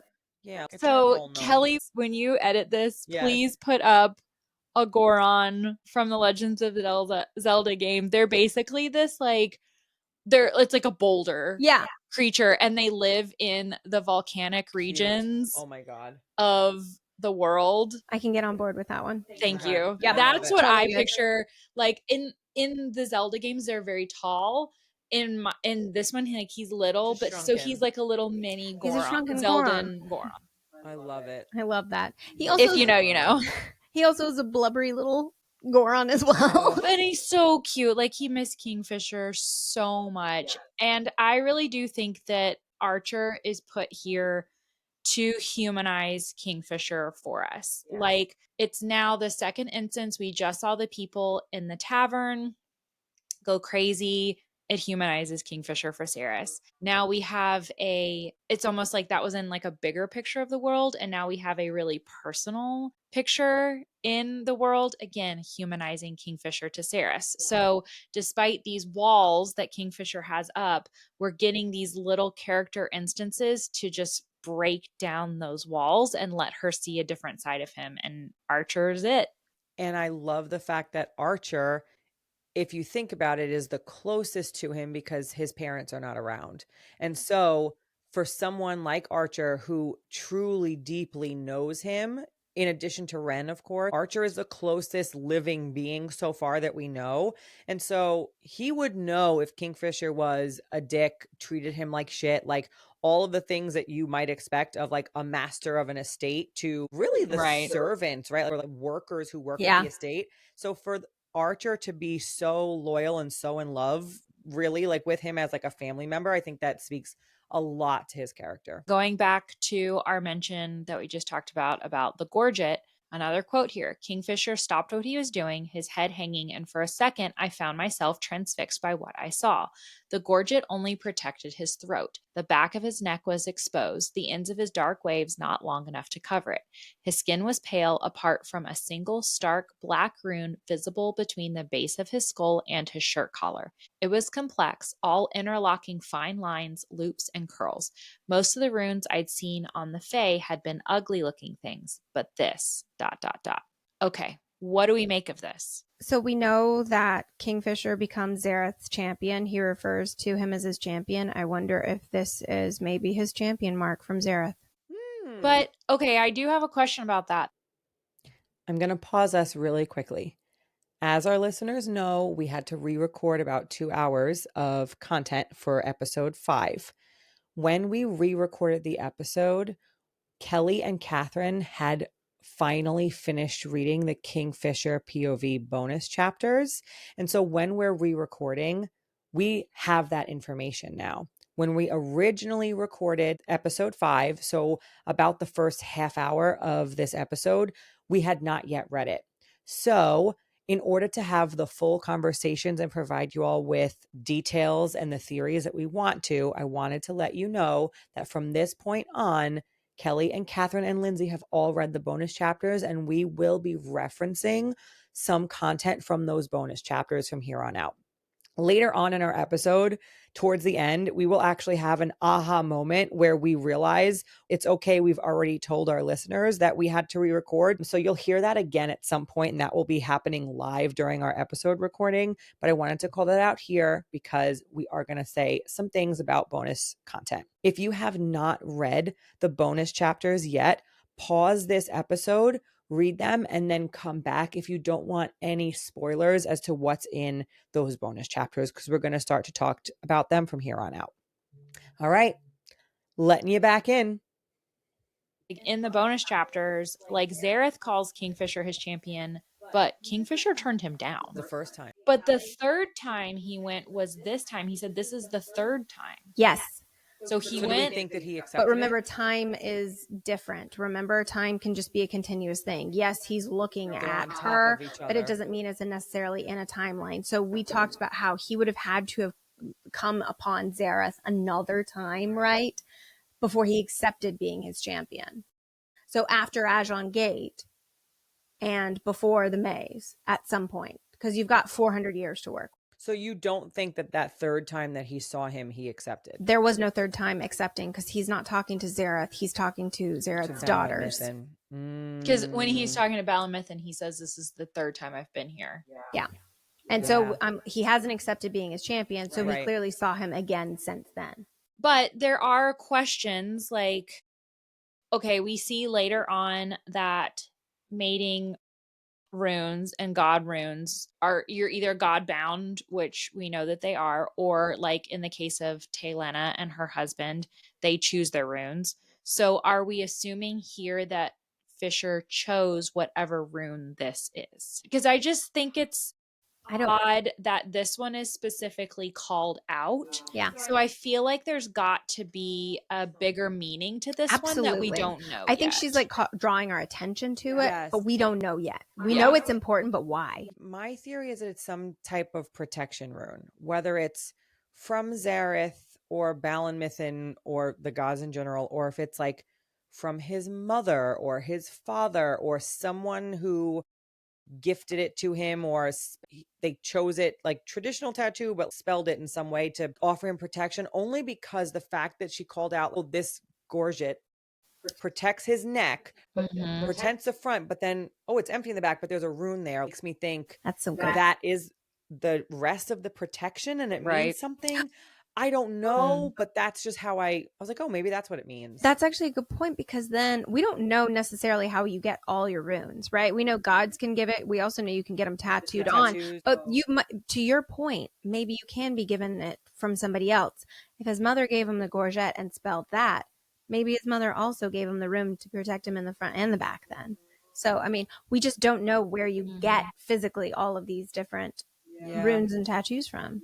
I think it's a fun detail that when we go farther into the series, we will probably come back to this thought and go, oh, that's what that was. I totally think we're gonna learn. I don't think this is something that Callie threw in just to throw it in and not come back to. It wasn't like a weekend at Vegas and a bad decision. You just put it on there. Weekend in college. Weekend in Ballard. Weekend in Ballard.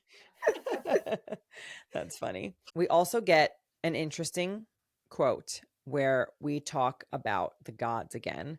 So Saeris says, as he spoke, talking about Kingfisher, we passed a nook in the wall where 7 marble busts were mounted on stands, one of which was facing the wall. Kingfisher flipped off the gods as he passed them, not even breaking his stride. He is pissed at them. He doesn't want anything to do with them. And I think we start to see why more and more throughout the book. But I loved this because it just, to me, shows that like there is so much more going on with him and the gods that we don't know about yet, that he feels bound to, that he's just grumpy. And I kind of love it. And at this stage, I don't even think I realized that he's flipping him off because of a personal connection. Like that never even entered my thoughts as a possibility. I just thought it was more like anti-religion. Or just that, or maybe like, I've lost my parents, I'm pissed at you. Right. You are my deity, so I'm just generally pissed at you. But now we have the context of thinking, oh no, it's personal. It's personal. For sure. Yes. For sure. And then Katharine, I think you had pointed out Omnimarin and that you kind of saw something there. So tell us about that. Yeah, so we find out that Omnimarin means sleeping giant in Old Fae. So what that is that's the mountain that divides Kalish from basically the front lines, right? And we're thinking, I mean, is that just a really fun name to say, or is there foreshadowing there, right? Both. Yeah, exactly. Because I mean, we know that dragons did exist, but we don't know about other magical creatures that also might exist. What if it's a sleeping giant because it's quite literally a sleeping giant? What if, like in Frozen 2, the giant like stone people? Love them. Yeah, that Or in Moana, Moana. the sleeping volcano. What's Yeah. it? Tafiti. Tafiti. yeah. Yeah. We always go back to Disney. It's and Harry good Potter. references. It is. Actually, technically, that's Teka. Tafiti is the nice one when she's in her green version, and she's Right. that goddess. It's Teka when They she's both sleep. volcanic. They both sleep in the mountain. But yeah, you're right. But yes, Teka is the- what if there is volcano. something more, especially considering the placement of it, right? Dividing Kalish from the front line, the other side of the front line being Sansaroth, right? Where all of the vampires and the feeders are that is their realm. So I just wonder if, maybe we're going to see something more from this sleeping giant. Maybe it's literally a sleeping giant. I don't know. Interesting thought. And then we see Renfis. Not only does he have his light magic, but he also has magic that can bind doors over short distances. So Saeris can easily travel from the house to the forge. They're not close together, but he can do that, which that sounds really great for when I roll out of bed and want to make my coffee in the morning, that I could just magic Step out. myself right down to that kitchen door. Another reason why Renfis would be a great book boyfriend. Also sounds really lazy of me that I don't want to go down my 15 steps to start my coffee machine. No, it's just hey. Right? But also smart. Maybe don't put the forge right next to the house that might catch on fire. True. Good power to have. It is Good. efficient. Okay, so that's also something interesting that she brings up, because she says, wait, why didn't you just do your power to get here? Why did we have to go through a shadow gate, right? And at this point, we have people randomly being able to go certain distances, and we're kind of still confused by all of it. Lindsey, you pointed out, right? Quicksilver is between realms, shadow gates within the same realm, and it seems like Renfis is even smaller, like upstairs to downstairs type of thing, but not over massive distances. Yeah. Couple acres of an estate. Yeah, there you go. Well, and we also saw earlier that that's why they chose the inn as their spot, right? Because it was far enough away from the Winter Palace that Belicon could no longer sense it. So there is something about distance when it comes to magic. Yeah, and other Fae being able to tell that you're Is it all other Fae, do we think, or is it Belicon specifically that can sense magic? I think don't it's know. all Fae, because he it's makes all the Fae. point of saying, like, without alerting someone, you want to keep in the dark. So I feel like it's a more broad power. Otherwise, he Got it. probably would have called it out specifically to say Yeah. to avoid Belicon. So then does that just show how powerful Saeris is, or how powerful the Quicksilver is, that both Carrion and Wendy both make references that they felt the Quicksilver pool open? Disturbance in the Force. Yeah. That makes the I got a sense Quicksilver that it was really the powerful. Quicksilver. I think that Quicksilver is just that damn important to Because them. it's the gods. It's the gods. They feel it. The gods buckle. Could you imagine, though, like, you're using Quicksilver for inter-realm travel constantly, and you're like, there's the feeling again. There's the feeling again. People just keep zipping in and out of the Quicksilver constantly. It's like when your ears ring and you're like, oh, someone's talking about me. Yeah, exactly. How often is this happening? My nose is itchy. Or- Quicksilver must be opening. Yeah. I mean, I guess a long time ago when the Quicksilver was awakened or still awake, maybe they were just so used to it. Right. Like, are they Like just a not faint like, buzzing. yeah, like no one's used to it anymore. And so it's causing this disturbance, or maybe the opening of it was like so major. like before it was just open, but it was the actual act of opening it that That's a they good could point. feel. That is a feeling I have not felt for a long time. Yeah, there it is. Chapter 18, Crucible. Kingfisher has books written by the alchemists before they all died out. But I will once again, Lindsey has some questions here. Yep. Did Died they out. did they all really die out? Why did they die out? Like, where did they go? I don't know. I don't understand. Like, why do we find out later in the book and it's assumed that there are a ton in Zilvarin, right? Why there? Why there? Why does Kingfisher have so many books about them? Did his mother potentially foresee this and stock up? Like, this is just one of those one line off lines to me that makes me have 1,000 questions. And I don't know if it's meant to be that way, but I'm like, wait a second. Did he know that his mate was fated to be an alchemist and he wanted to be able to help her, and like that's why he has them too? But it's just also, they didn't write anything down, yet But somehow he has books. We didn't have any. any books in Belicon's palace, the Winter Palace, but Yeah. he's got books He's the here. keeper of knowledge. Yeah, there's definitely like, mommy told you to stock up on Yeah, these books hide and do these, your don't let reading at night. anyone find them. Yeah. I don't Well, know. I have a lot of questions. I also have theories that the alchemists that were in the Fey realm died out because they actually went mad from the Quicksilver, whereas the ones in Silvarin for some reason were cut off from that magic, and maybe they were the ones that survived because of that. Alchemist type 2 kind of thing. Don't they say that those are the ones that tend to go mad? So I wonder if they all went actually went mad. Or maybe, Whoop. what if you need human blood in you to become an alchemist? Maybe it is the mixing of Fey and human blood, and that's why it would. Like alchemy is the mixing of things. Does that mean Saeris is going to go mad? It just means she could go Fuck with mad. me. It doesn't mean she will. Because Kingfisher's already going He mad. is. Can we not have any more mad people? We've got a We're list. all mad here. We're all mad here. Actually, no, we're all mad here, but that's fine. While she finds some scrap metal around the forge, she realizes that it doesn't have any quicksilver. She opens her mind to it and it begins speaking to her, and she is able to locate it. So this is the first time, not that she's heard the quicksilver voice, but the first time that they're kind of communicating with each other, right? So, important quote here, I think. By holding a piece of the twisted scraps and concentrating, I could feel what kind of metal it was by the vibrations it gave off. When I first noticed those vibrations back in Zilvarin, they had scared the shit out of me so badly that I'd trained myself to ignore them. Now I used that alien sensation to differentiate between plated metals, silver, and a whole slew of different variants of iron that we didn't have back home. They each had their own frequencies. It didn't take long to isolate the frequency for Avelian silver. Which is good. She's learning, finally. Yeah. Yes. Yeah. And I think this is the first moment. I think up until this point, we have all thought that it was metal in general. And this is the first hint that it's not metal that's speaking to her. It is specifically Quicksilver, which is Evelian silver. Right.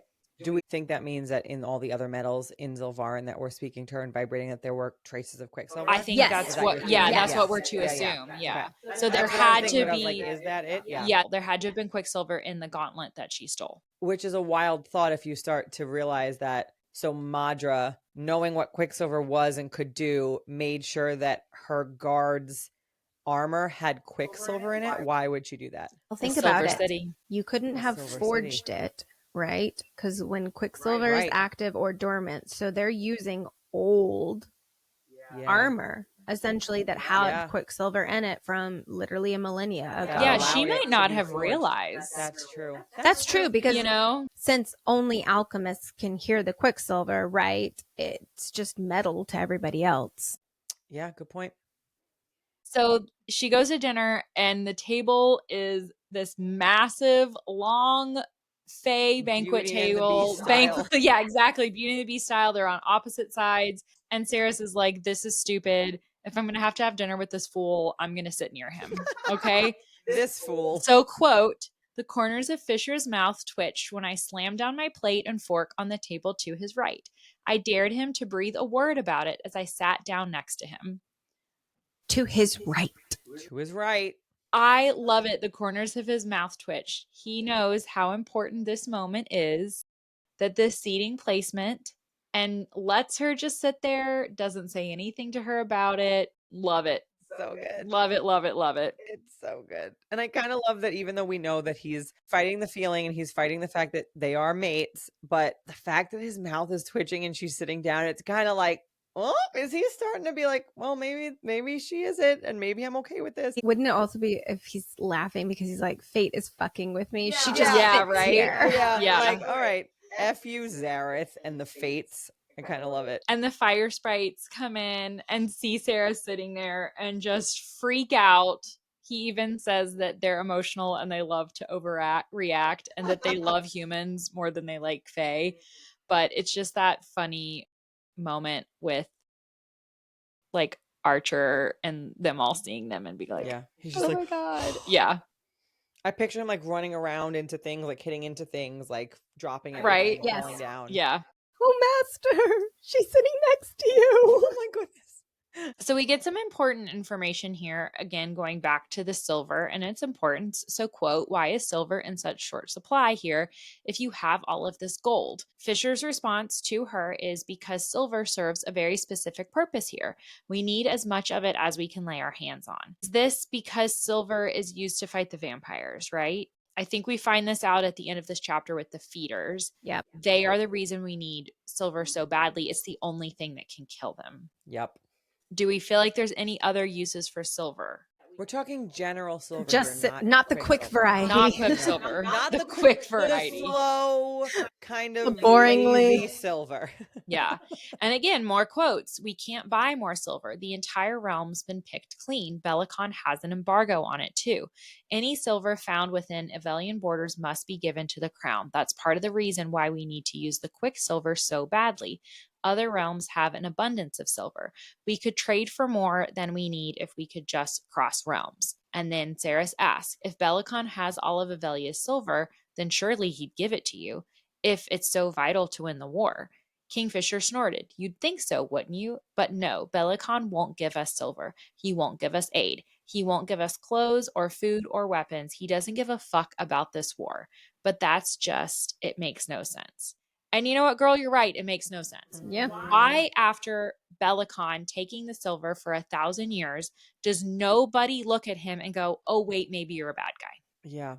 I don't get it. Why did they not, like, what reason would Belicon have to hide the silver and take the silver, if not because he's on Malcolm's side? Everybody, open your eyes. We know they have a bunch of different regions. They seem to be basically isolated from each other. People in Ballard don't really know that there's a war going on. Maybe it's just simply that. And if Belicon is this big showy character, he's just distracting his court, right? Look at all this silver Yeah. I have. Yeah. And maybe just people are ignorant.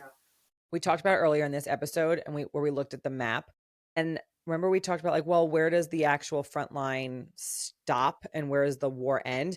If you look closely, I found some good maps online that I put up above us in this episode.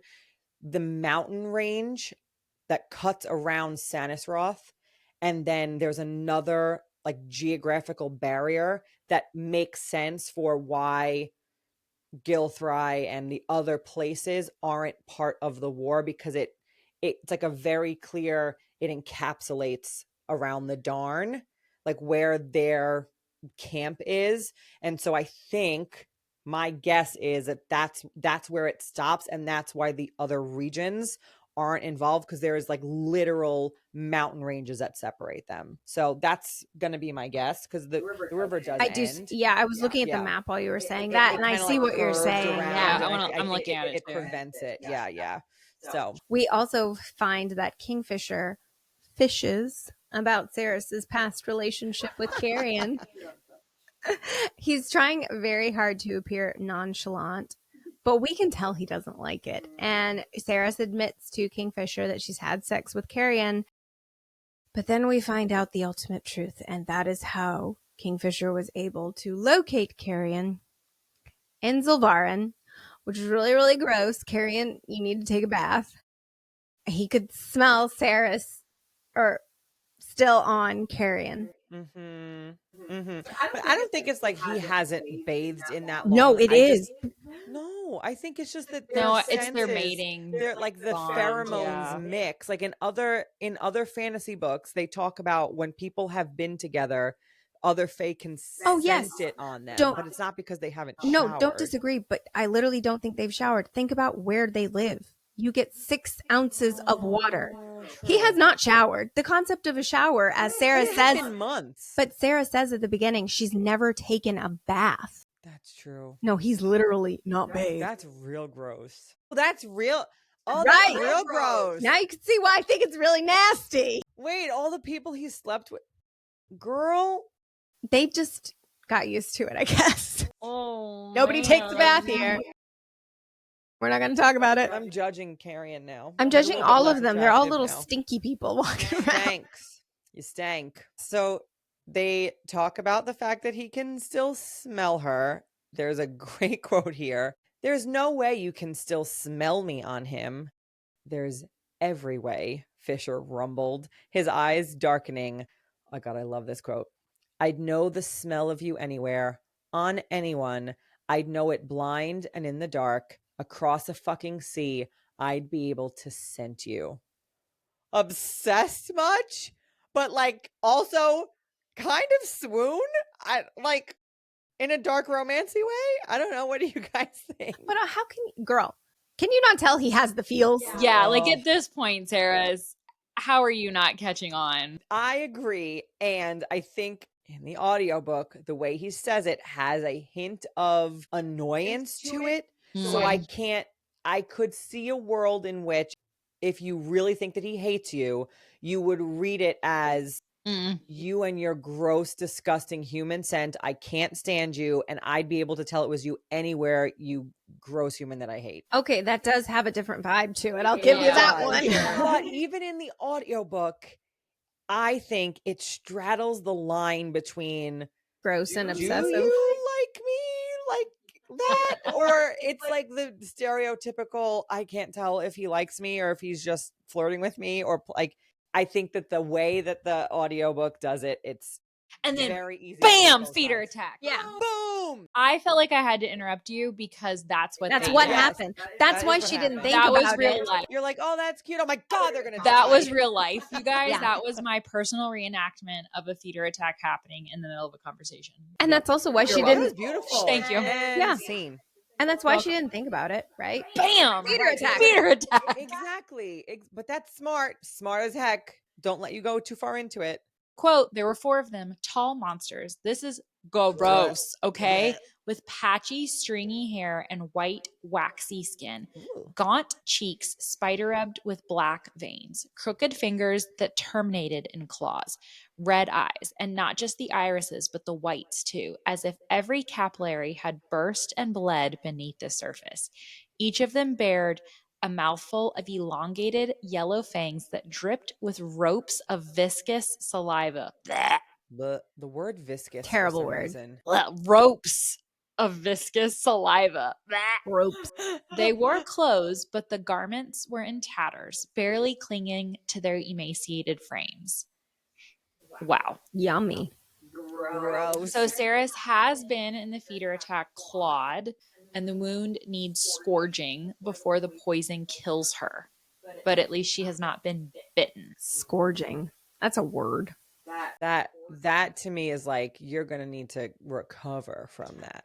I mean, you're going to need to recover anyways because that's shocking. Oh, yeah. Absolutely. Oh, mentally, 4 hands down. monsters, That you didn't know existed. feeder attack, bam. This is the first feeder attack. So like, this is This what is- the heck? I mean, I think this is like the first. Well, we didn't know that feeders. We knew that vampires existed, right? But I don't think we knew that the lesser feeders were even a No. thing. You know what? No. Everlane spent all this time trying to, with all this research, maybe. Yeah, prepare a in girl, This one. right? Huh. Maybe that's Oh, a you're thinking Everlane's bad. Everlane. You're thinking Everlane's bad. That's where your We mind know just her went. name means everlasting, so maybe she was on the vampire side the whole time. Because, I mean, Ugh. Names aren't real. But if that's what she picked, or if that's that what she goes by. names have meaning. Even the ones you hide or don't hide have meaning. I hate this name thing and love it at the same time, just as know. much. Callie. It's like a fun game. Ooh, I know. What is your And by name fun, mean I today? mean Not fun. fucking awful. Yeah, by fun we mean not fun, Callie. But it is a weird thing of all It's of the supposed to be fun. all of the education that she's been forced on her. Nobody wanted to mention the freaking I know. feeders. Like, I come know. on. Prepare, girl. And Fisher even is like, kind of makes it sound like it's a pretty regular occurrence. Yeah. By the way, before you step through this shadow gate, I should let you know there's some really fucked up people here. Yeah, right. Here are the things that you might be able to. Where's my dragon? Where's her Feeders. Where's her bingo card on this adventure? That is Feeders. my son's pointer that he bought at the Scholastic Book Fair. Because and it's it a dragon. looks like The bakery dragon. Yes, it does. Feeders. I'll put it away now. It's real cute. So, chapter 19, bones and all. Kingfisher binds Saeris, which I know we all have a problem with this, to the bed to heal her from the feeder attack for, quote, 5 long fucking days. We had in our lost audio last time, we had a pretty lengthy discussion about this because we know that he did it for her own good because she would not listen to him otherwise. Like Telena, the healer, confirms that she needs those 5 days to heal, that she's not quite ready. And Saeris, if he hadn't done this, she would have left, right? And potentially died. Yeah. So he's doing it for her own good. But look at Katharine's face. She does not approve. It bothered me at the time a lot because he says in the previous couple of chapters he's not going to use her oath against her again, and he's doing it here.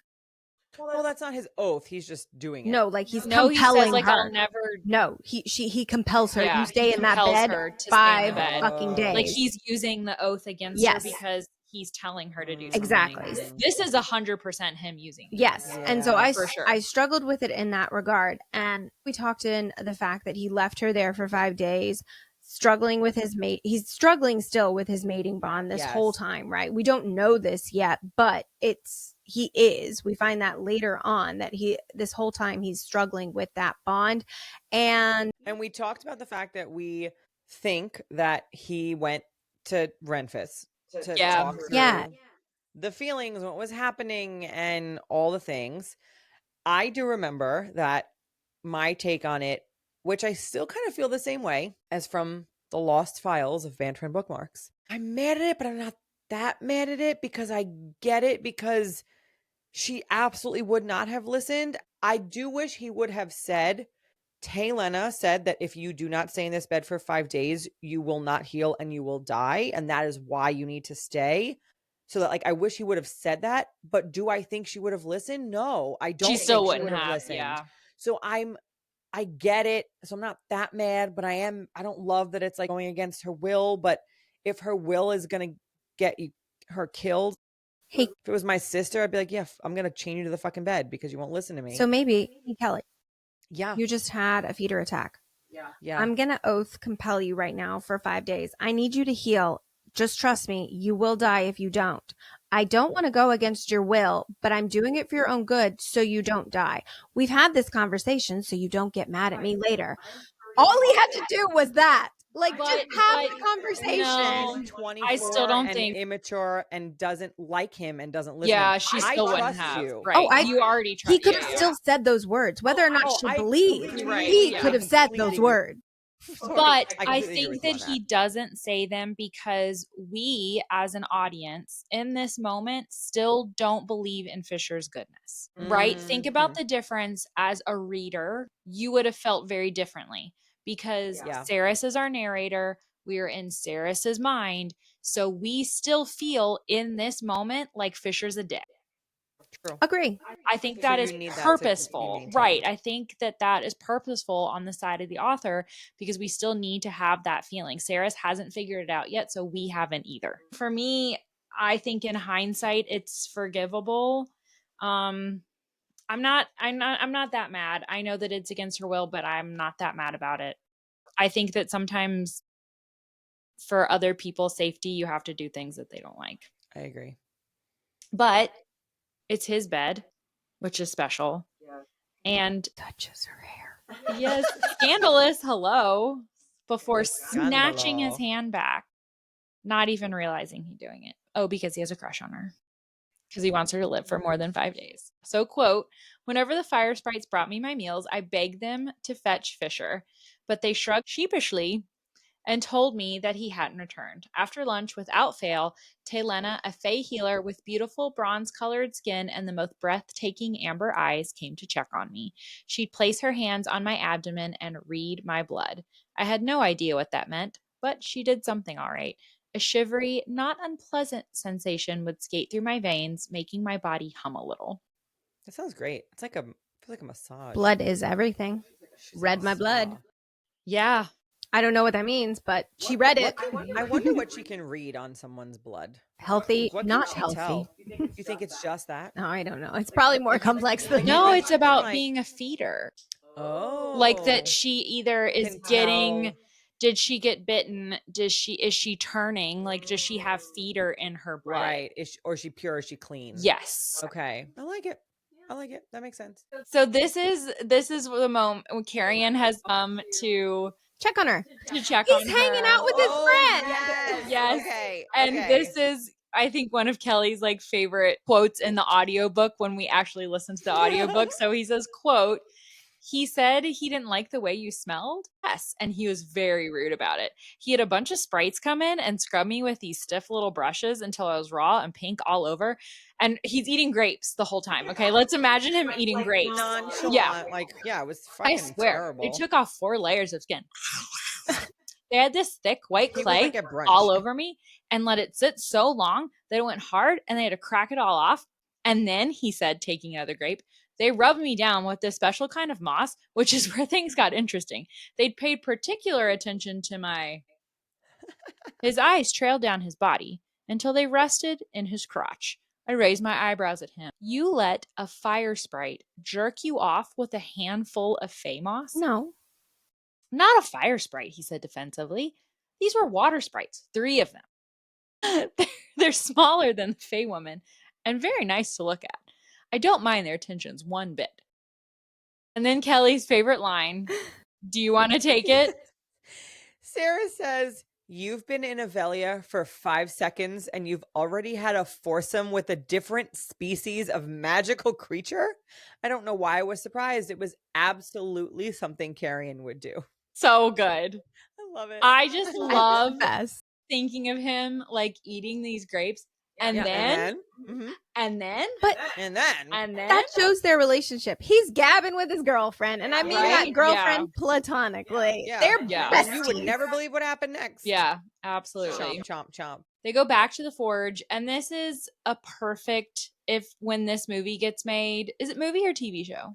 I think it's a TV show. TV show, whatever. When this goes to screen, Mm-hmm. this is going to be the montage scenes, right? Like her constantly trying these Quicksilver experiments and then just not working and her getting Blow up, and then it's frustrated. gonna hit her in the face. Yes, perfect montage scene here. I can see it in my head. And then we hear a little bit more about the God Swords. Again, this is a big topic of conversation with us, right? So, quote here, Fisher's sword, Nimmerel, still has some magic, doesn't it? The smoke and that dark energy that crackles from the blade. Ren looked a little wary now. Yes. How is that? Ren looked wary. Nimmerel. Let's dive into the deeper meaning there. We can't yet. I know, but come on, guys. This is where Lindsey is like, Ugh, I know. How is that? He rubbed his jaw, thinking for a second. I'm not sure, he said. None of us are. All we know is that when the God Swords went silent and abandoned the rest of the Fae who carried them, Nimmerel stayed, at a cost. The blade used to shine brilliant silver. As the centuries have passed, it's blackened and tarnished, but Nimmerel has stayed. The spirit of that sword, or the magic inside of it, whatever you choose to believe it is, has stayed. No matter what, it's never left him. pause, take a moment. How can we not? Listen, we've already told. Hold on. Okay. We've already told We've people already that told we came people. back. All right, everyone. You're right. This is part of our wardrobe change that we announced in the beginning. When we first recorded this episode, 2 weeks ago, 2.5 weeks ago. 2.5, 3 weeks ago, Kelly had not yet read the bonus chapters. Me either. And right, you hadn't true, either. true. I was the only one at this point who has read the bonus I don't know chapters. how you kept yourself. There's so much in here that Yeah. I feel like we should talk about, and it might get confusing because when you watch our next episode, Kelly has not read them. So it's going to seem like we are flip-flopping here and be like, oh, wait, I thought you said you hadn't read them. But remember, we are re-recording this episode. So we now have a little bit more open information that we can talk about. Yes, this episode is being re-recorded after we already recorded episode 6. So if that gets confusing, that's why. But I have now read the bonus chapters, and so has Katharine. And so if you have not read it, maybe skip over the next couple of minutes. But literally pause our podcast right now and go read them and then come back to us. And go to, there is literally all the way to the right, Kingfisher POV chapters, and read them. I think it should take you like 20 to 30 minutes, but there's them. 3. Okay, so I'm going to now count down from 5. And when I get to 1, it's game on, motherfucker, because we're going to talk about it. Okay. Oh God, I'm so excited. 5, 4, 3, 2, 1. Spoilers. Okay, first of all, heart fucking breaking. When I just read that, I almost cried. Yes. Like I could literally feel my eyes prickling because even the first time, like the first time you read it? No, just reading it just now. Okay. Just now, because I think now that we can talk about it, like before we couldn't talk about it. I couldn't be emotional about it, but now that it's an open topic. So she asks him, how was that? He rubbed his jaws. I'm not sure. Yes, you are. The god swords fell silent and abandoned the Fae, but Nimrel stayed at a cost. The blade used to shine bright silver. So in the bonus chapters, he always says that when she runs, it's like a blur of silver. Who's she, Lindsey? Who's she? Morel, who is Renfis's twin sister, who died in the Battle of Agen Gate and used to be one of Kingfisher's Lupo. Mm-hmm. And she was killed by Unamshakrai at that battle. Yes. So, as the centuries have passed, it's blackened and tarnished, but Nimrel has stayed, the spirit of that sword.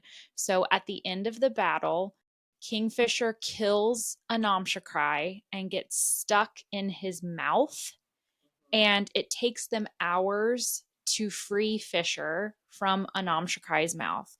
Within those hours, the spirit of Morel, Renfis's twin sister, visits him and basically tells him that she is going to stay with him by embodying herself in his god soul. Specifically, she puts her soul in the soul.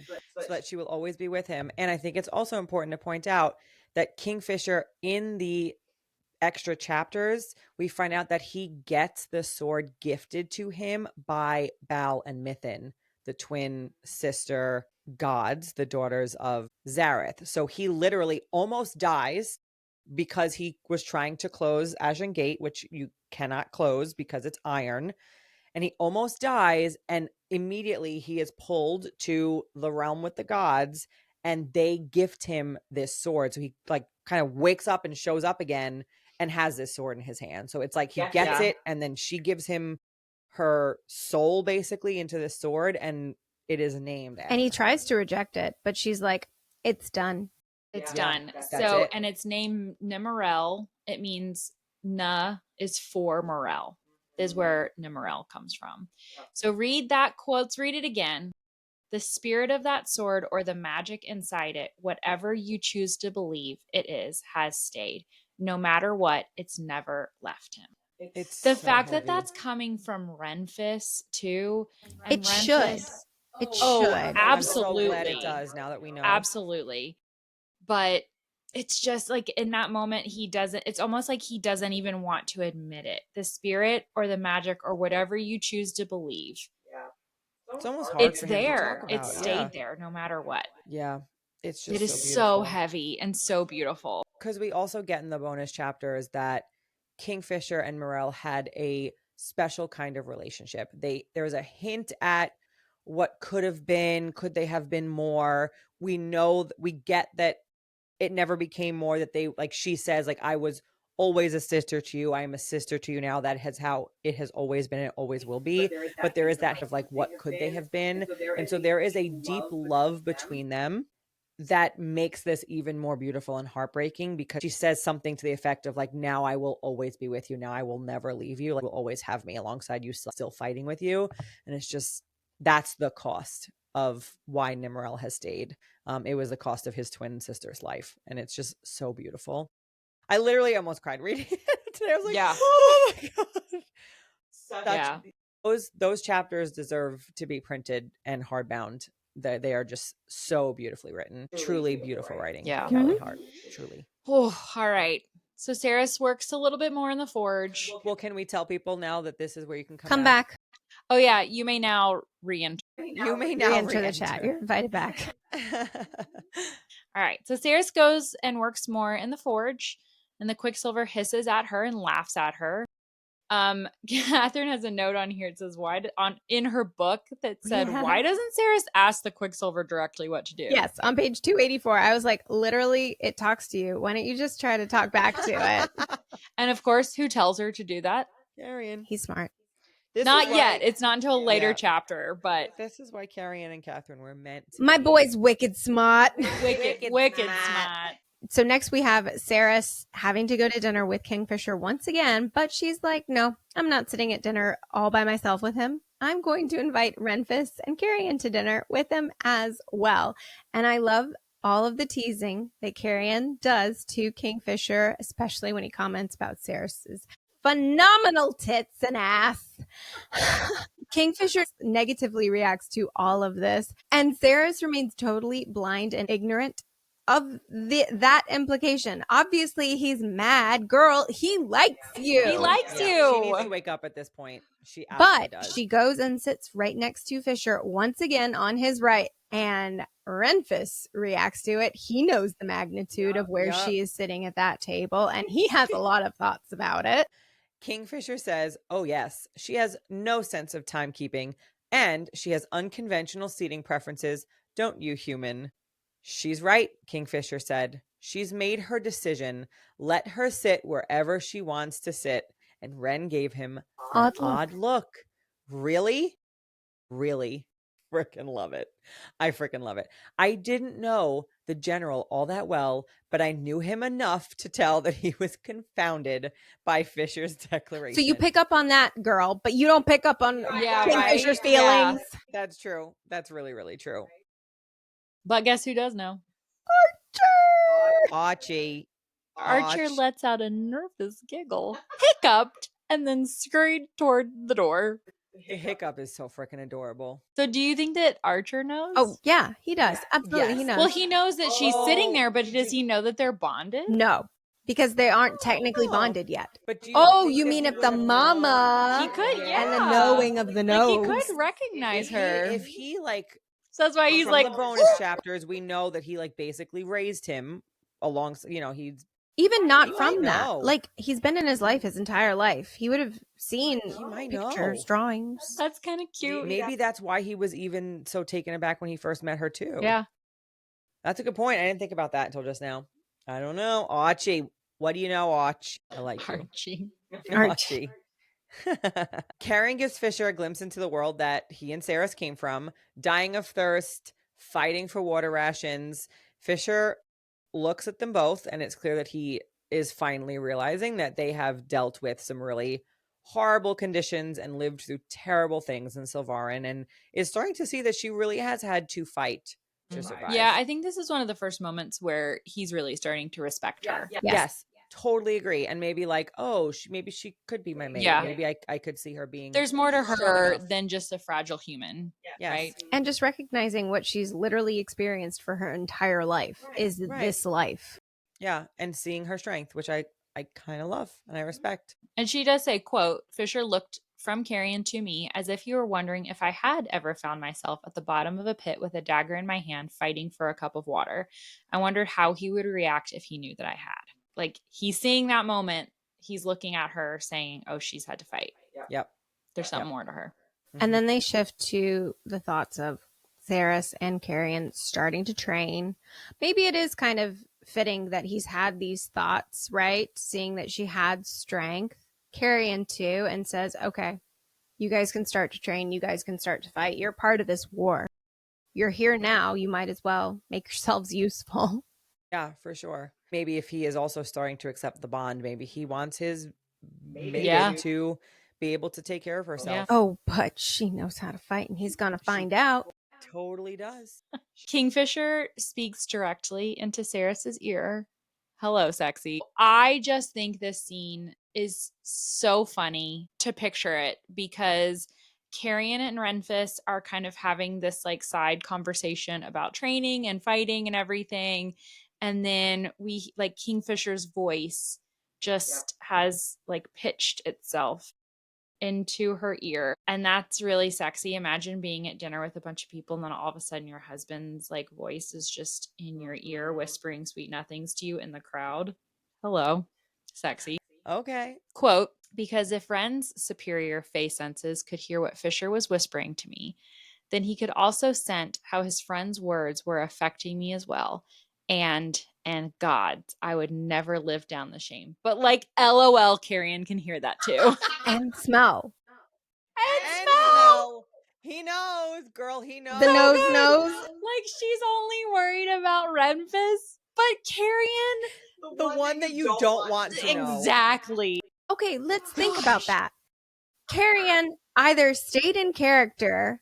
Dude is good at keeping on He had to hide it. a role, but also he didn't tease her about it, Carrion. Because I think he was smart enough after all these Not years give it to like away. know that would have given. But I bet you it comes up later. But it's also because I he's feel like at Ren. some point, imagine the scene Yeah. where he's like, "Oh, girl, guess Let me tell you what?" all- I wrote down in my diary later that night. Like, I need to tell you all the things. Remember that time? I knew what you said. Yeah, it's like, I've known you since you were 15 years old. Oh, by the way, let's revisit a lot of conversations. right. Yeah, think about the conversations and the things that he has scented and overheard in Zilvarin. Ugh. Oh, like he has known everything about everyone.